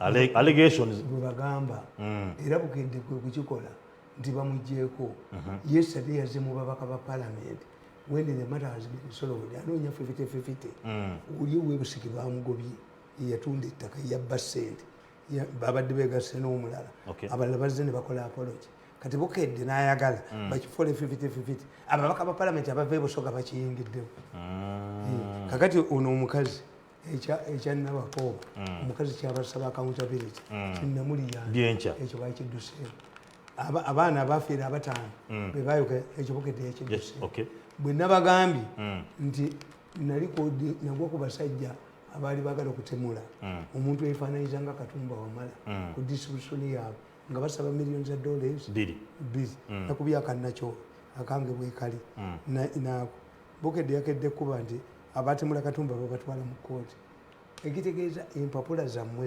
zonna zirina sente eki bwe bakuba Katumba Wamala kati Katumba Wamala badde bamukuba nga bamukuba ku boda bamukuba ku misinformation why they know bw'olaba bakuba omuntu baba bamanyi nti Museveni alina kyagala omuwa preemptive kakati timiteriyo. Why do you say that this person, the Minister of Kampala, is carrying out a government policy. Why don't you say that Katumba Wamala is also implementing a directive from the president on border? Yes. And in fact, Katumba Wamala is not in charge of the border. Yes, he's not. Omukyala bamuyitani Mumbejja webundi bujjo Ntabazi is the one. Naye bukedde munaamulaba Katumba Wamala abogodde Katumba Wamala akoze kitegeeza nti empapula z'amawulire zirina ssente eryeki bwonnajjo bujjo ssente kuba bwayavuwala bwonna zino empapula njavuzi zino njavu balina abakozi bameka kyewera nti baagala okukola bagannamba ne baleeta ekiweŋŋenekwa ne baleeta ekifekete ne baleeta ekimpemempeme tekijja kuvuma tujja kuvuma tukumalewo gwe sigenda kubanga nsukano ngenda kubamba ekereza mbwawemula atukanga awemule awemula abadivayiza yawemuzaaki bw'aba awemuza ennyuma naffe tujja kuwemuza ennyuma naffe tumwambaze sigenda kubanga nsukano ngenda kubamba ekereza balabe balungi bulanire esaawa zineeno omukama wa muliswini oba si kyekyo katube bakambwe nga ye bwawemulanga tuwemula ate yawemuza naye tejja kuvuga banyaffe avume bakitaffe avume bani batalabangako nyongera okubanga mbajjukiza mwenna abalina obulwadde obwasumbuwa abalina kansa abalina ulcers abalina pressure abalina sukaali abalina asthma omusawo ensi ena gweyogerako era nga kituufu ddala akola nga abantu bamuddeko n'obujulizi era nga buli omu agamba kituufu bavudde emitala yamangi bavudde emitunda ebyenjawulo bavudde Nairobi bavudde Tanzania bavuddewa nga bajja okuba nti bajjanjabibwa omukulu oyo Dr. Kayonza wali eri mailo 11 mu Mityana Road Kasero Obuloba osobola okuba nti omufuna ku nnamba y'essimu eri 0701 877 asobola okuba nti akujjanjaba endwadde zonna ezikusumbuwa era nga akozesa eddagala lya habo ate nga asobola okuba nti akukebera namaki ekikuluma taligataga emmanya mukama bankumi ejja kusinga lunaku lwakubiri. Assalamu alaikum warahmatullahi wabarakatuhu.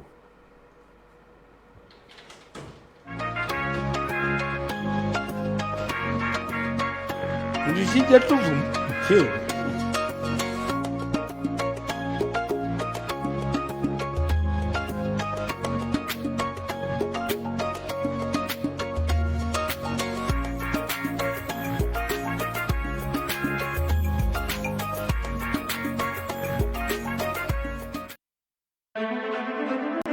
STV, select for fun. Postponed all the time. Mulya emmere yammwe muzimbaga buto gammwe nze sibalinaako obuzibu. You're talking to me as if for your health yet you're the opposite. Look at that berry. Why Africans are polygamous?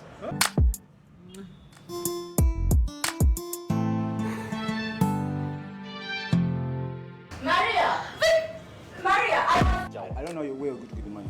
Me, I'm a good businessman. Akuwabiri omwezi mukazi watu n'okuta ttooyi. Ekityo ekitibwa omusajja omwavu. Nakutegula mmere. Nakutereta ssente. You know that the old guy fainted. I can show you. Don't! Run! No.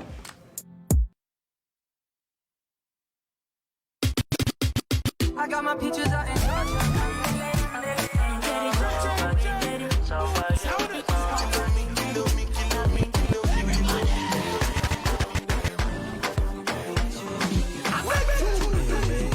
Pretty girl, you wanna break your back on the dance song. Pretty girl, you wanna break your back on the dance song. What is up, compal? Brings UG here representing every Saturday, 4 p.m. to 6 p.m. with the unrated.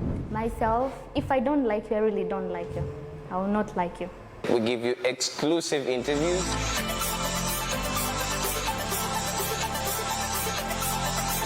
Where we give you entertainment news, movie trailers, Are an infinite. Good girl. top 10 countdown, Hello, baby. Hello. Would you love me, baby? and all in all, the random ridiculousness.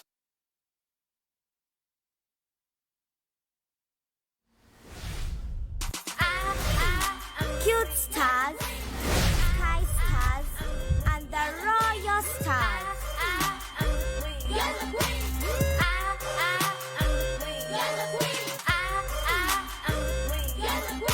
The question is, who is gonna be the queen?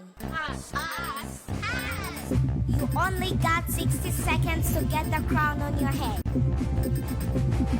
We believe you. You can do this. Don't give up.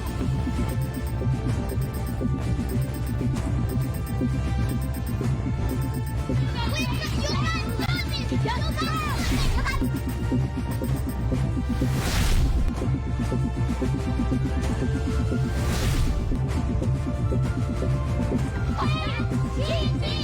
Enough!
Give me some cover!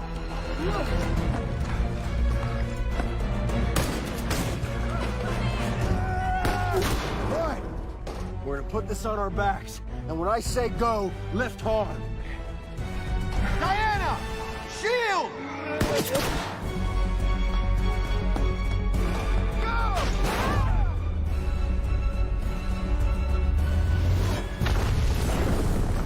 STV, select for fun.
For fun.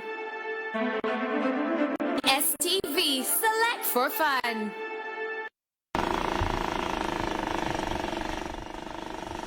Batman Records.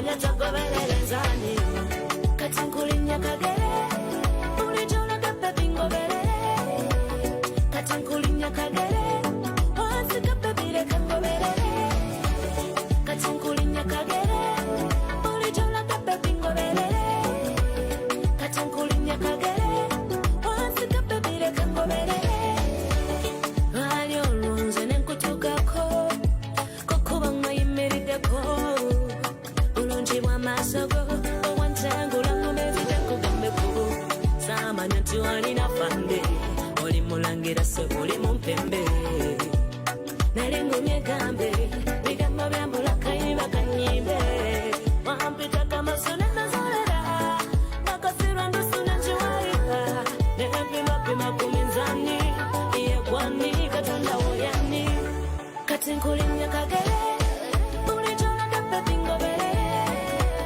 kati nkulinya kagere wansiga baby leka ngoberere kati nkulinya kagere bulijjo olaga baby ngoberere kati nkulinya kagere wansiga baby leka ngoberere era ngoberera goberera goberera baby omukwano gwangu goberera bera nga sabirira goberera sabirira jagala mbe nga nkugabirira wabanga wageze katonda mu ddoboozi lyo yateekamu annyonyogeze ondekanya ng'ennyanyagize komemwa wankwata nga ngeregeze wabanga wageze katonda mu ddoboozi yasamu annyonyogeze ondekanya ng'ennyanyagize komemwa wankwata nga ngeregeze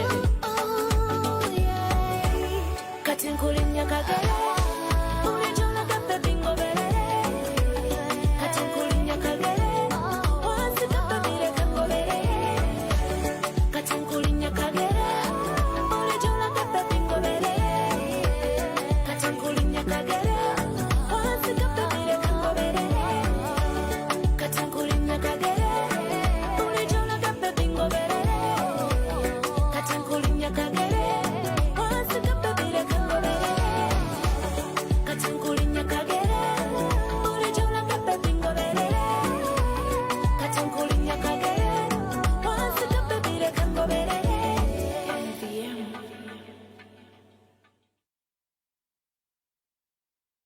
basebo ne banyabo amankatabu okwetiribuusa okwenanika mu ngato za big boys mwataja mbu akiriya ne ba big boys kyekyatutte omugenzi ebyobusika bye abirekedde omusimbuzi gravity omutujju era baaba tusimbudde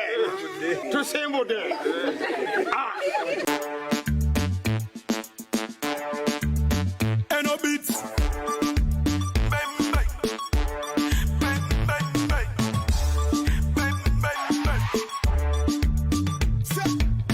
Bamazezi aso tugende balina gachewu bawonde taro nenyombo biwede break down yatina yetu ide mpitira Jennifer ne Karo bagame tino ndi solo geri kusa susanga musolo eya jando besa ya tara densa tusimbute abakubanja basanze tusimuse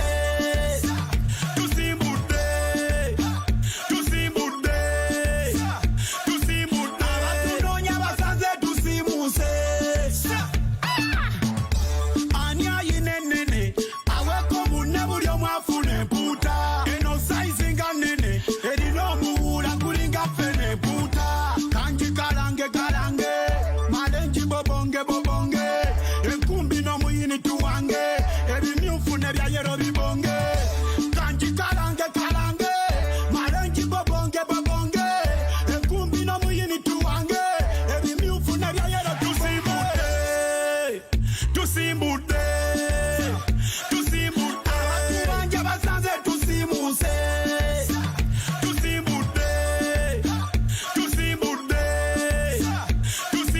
abatunonya basanze tusimuse back it up baby why you now your body onyenyangaba nonya sugar daddy one time two time the way you shake your body olinganga Rihanna resemble somebody when nagonyirira resemble somebody obonywa ne kisada resemble somebody amaso wotunula resemble somebody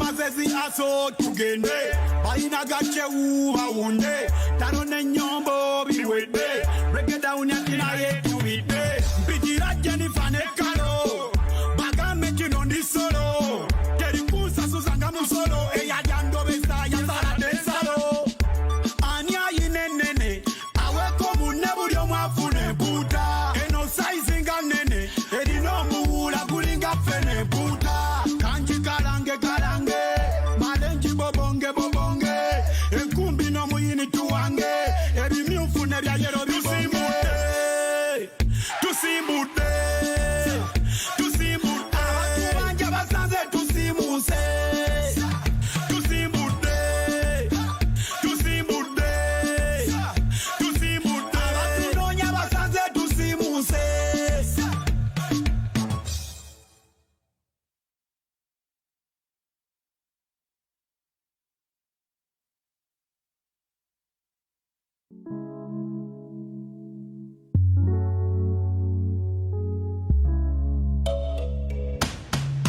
Girl, your body drive me crazy.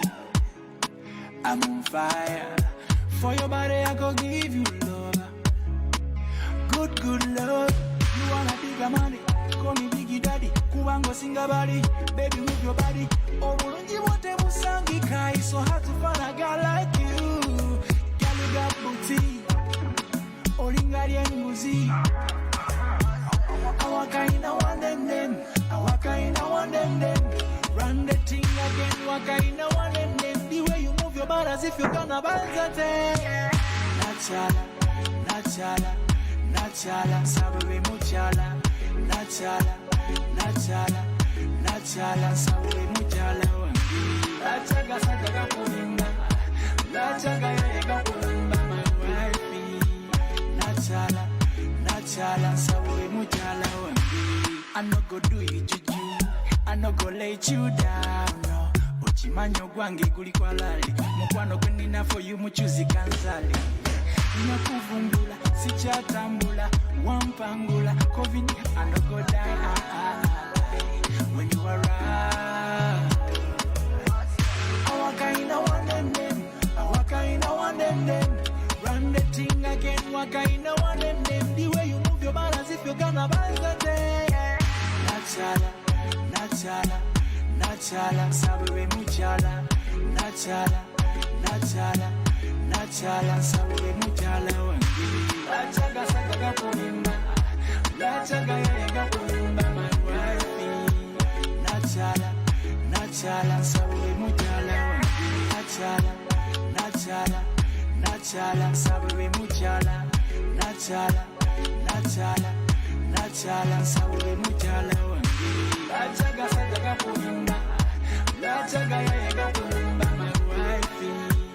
Nachala, nachala, sawe muchala. You wanna bigger money? Call me Biggie Daddy. Kubango singa body, baby move your body.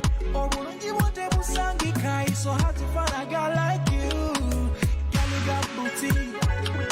Olingari and Muzi. Awaka in a one and then, awaka in a one and then.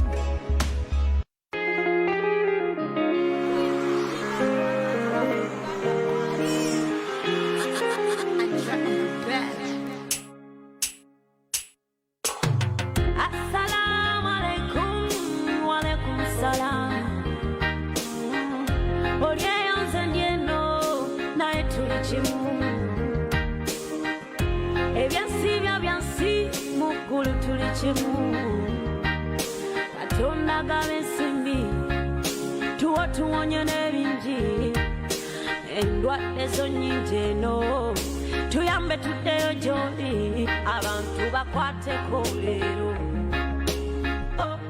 leero fenna tukwateko leero leero Mukama yamba naye Mukama saasira yamba zizenga bwendi Mukama yamba n'ebirungi yongera yamba tulya n'abaana ba Mukama yamba ponyokulota nzinya mu birooto naye Mukama saasira yamba ponyokukaaba Mukama kaaba n'ebirungi yongera zizenga bwendi leero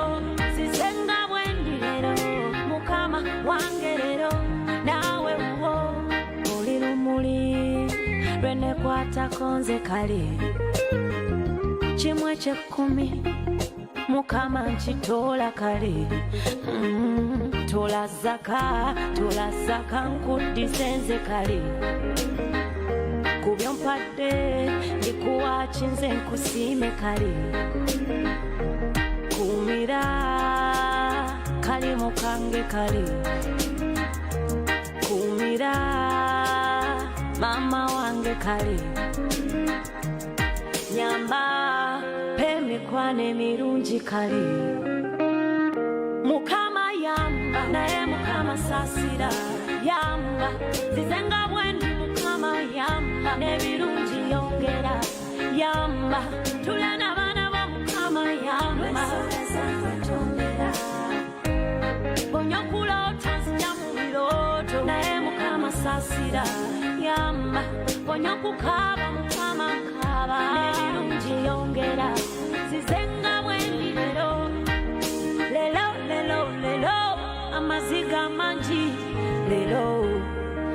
amaziga manji lelo twagalana masanyu tugalabe lelo mukama mulungi ebanga kakusinzenga bangali wati toyagala maziga toyagala bulumi oyagala kunyumirwa nga watali butego oyagala masanyu oyagala bulamu oyagala kubeera nga bali abazikuba oyagala masanyu oyagala bulamu wegendayo ewa mukama yagaba obulamu naye mukama sasira yamba zizenga bwendi mukama yamba nebirungi yongera yamba tulena bana ba mukama yamba bonyokula otanzija mu biroto naye mukama sasira yamba bonyokukaba mukama kaba nebirungi yongera zizenga bwendi lero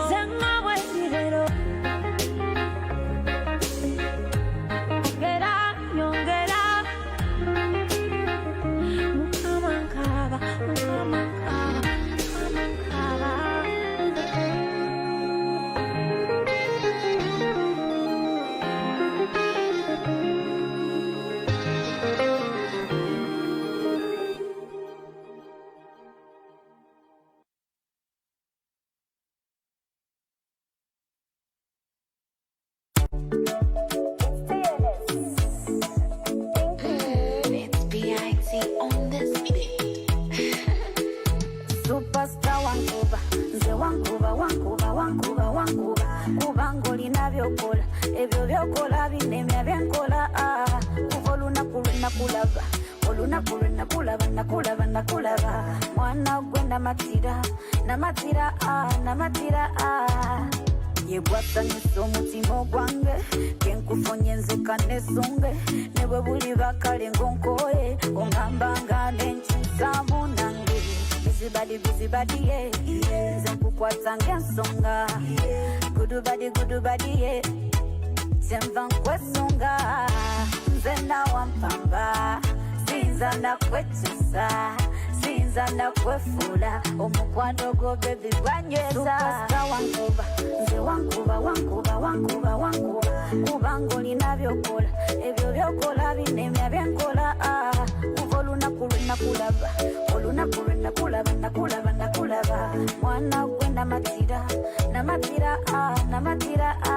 I never seen a boy like you, no boy them like you. Let me hold you, touch you, kiss you, caress you, I'm in love with you. Njagala nvuge kukagali tegwa nsibya mukamoli ngonyumize mbozi z'amapenzi sibya motoka zino zibenzi omukwano gw'origino yegwe yanzika eriyo ndondaga sigino era kwolo nasalawo nze uwo superstar wankuba nze wankuba kubanga olina byokola ebyo byokola binemya byenkola kuva olunaku lwenakulaba mwana gwe namatira wallahi when I look into your eyes I see you and I we're meant to be you and I omukwano gw'origino yegwe yandaga sigino nonsika eriyo era kwolo nasala vibe. Ekintu kiwa time. Time. Baby, you my type. Superstar wankuba. Nze wankuba. Kubangoli na byokola. Ebyo byokola binemya byenkola. Kuva olunaku lwenakulaba. Olunaku lwenakulaba. Mwana gwe namatira. Ziggy, nze wankuba.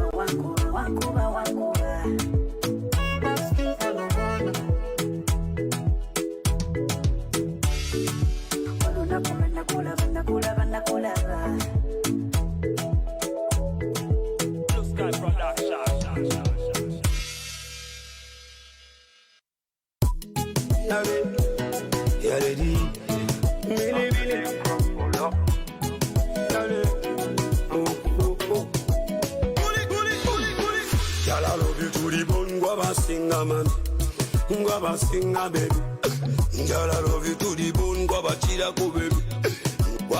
ko baby. Rajita soga no jonda bakonga tona ginda. Omukwano gunsuse kodia. Amasoga myuse panangana ngali kechikula. Jonyambe bwayongeza kia. Alakatala kule sogumenga kasimira. Rajita no yongera mwefuta. Yola bane bula yola somteguma. Gabe muke yeti sensuwa. Baby, I love you, yeah, and you know, yeah, baby, I love you, can't live without you, you know, baby. Mube miri monoge na kwenye chitego changweno, nawe raba pekera ngali na kabingo, I don't know, forever, wano iliba baby, achitoda nukula mako, remember, wano I need your company.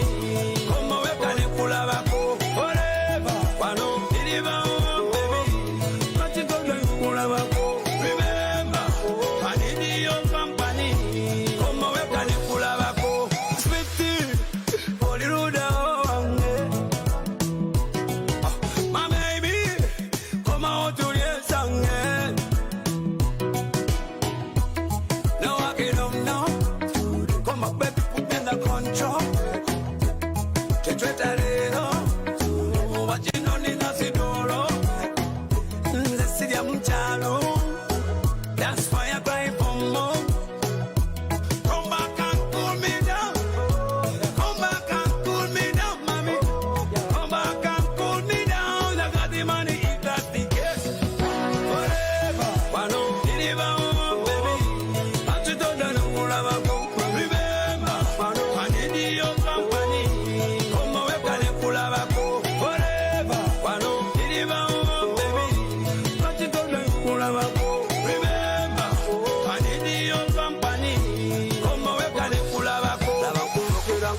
no, I don't know. Come on, baby, put me in the control. Life with some money on the radio. Let's see the muchalo. That's why I cry for more. Come back and cool me down. Come back and cool me down, mommy. Come back and cool me down. I got the money if that's the case. Forever, wano iliba baby. Achitoda nukula remember, wano I need your company. Come away, kale kula bako. Forever, wano iliba baby. Achitoda nukula remember, I need your company. Come away, kale kula bako. Yala loke to the bone, guaba singa baby. Guaba singa baby. Yala loke to the bone, guaba singa baby.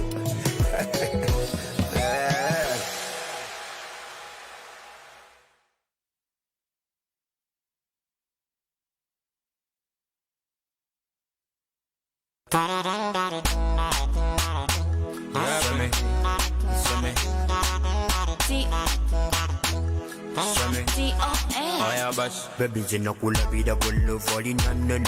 Girl for me my love and that tira gulenene. I be my girlfriend love ku amadebe. Vali jetambulon ku bya kengale. Kuba chikumbang kuba date my love. La tambus on tambus as my love. Ngenda jogenda. I get a fella, you're grenda. I gotta make it, I make it, never won't go mwenda. I get a fella, you're not grenda. Same, katuzi njagala, unzinire mama zinakuwa. Ngiri kweju chikula, juzinira kuma bigi banana. Nzinira kila mikinuwa. I'm ready to roll up with fun and my baby you by far. I'll give you my love, nagina gugenda. Oli mutemo, ojira na Al-Qaeda. Nebo mogola, si fire he fire. When sigalanje, my baby love you milioni. Yet the money banji, nisi mutu bikin kwa gara bigi. Ngenda jogenda. I get a fella, you're not grenda. I gotta make it, I make it, never won't go mwenda. I got a fella, you're not grenda. Same.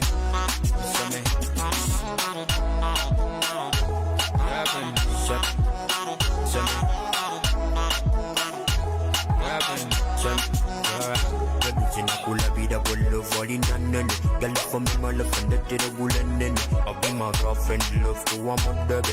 Vali jetambulon ku bya kengale. Katuzi njagala, unzinire mama zinakuwa. Ngiri kweju chikula, juzinira kuma bigi banana. Nzinira kila mikinuwa. I'm ready. Ngenda jogenda. I follow you're not grenda. I make it, never won't go mwenda. I gotta follow.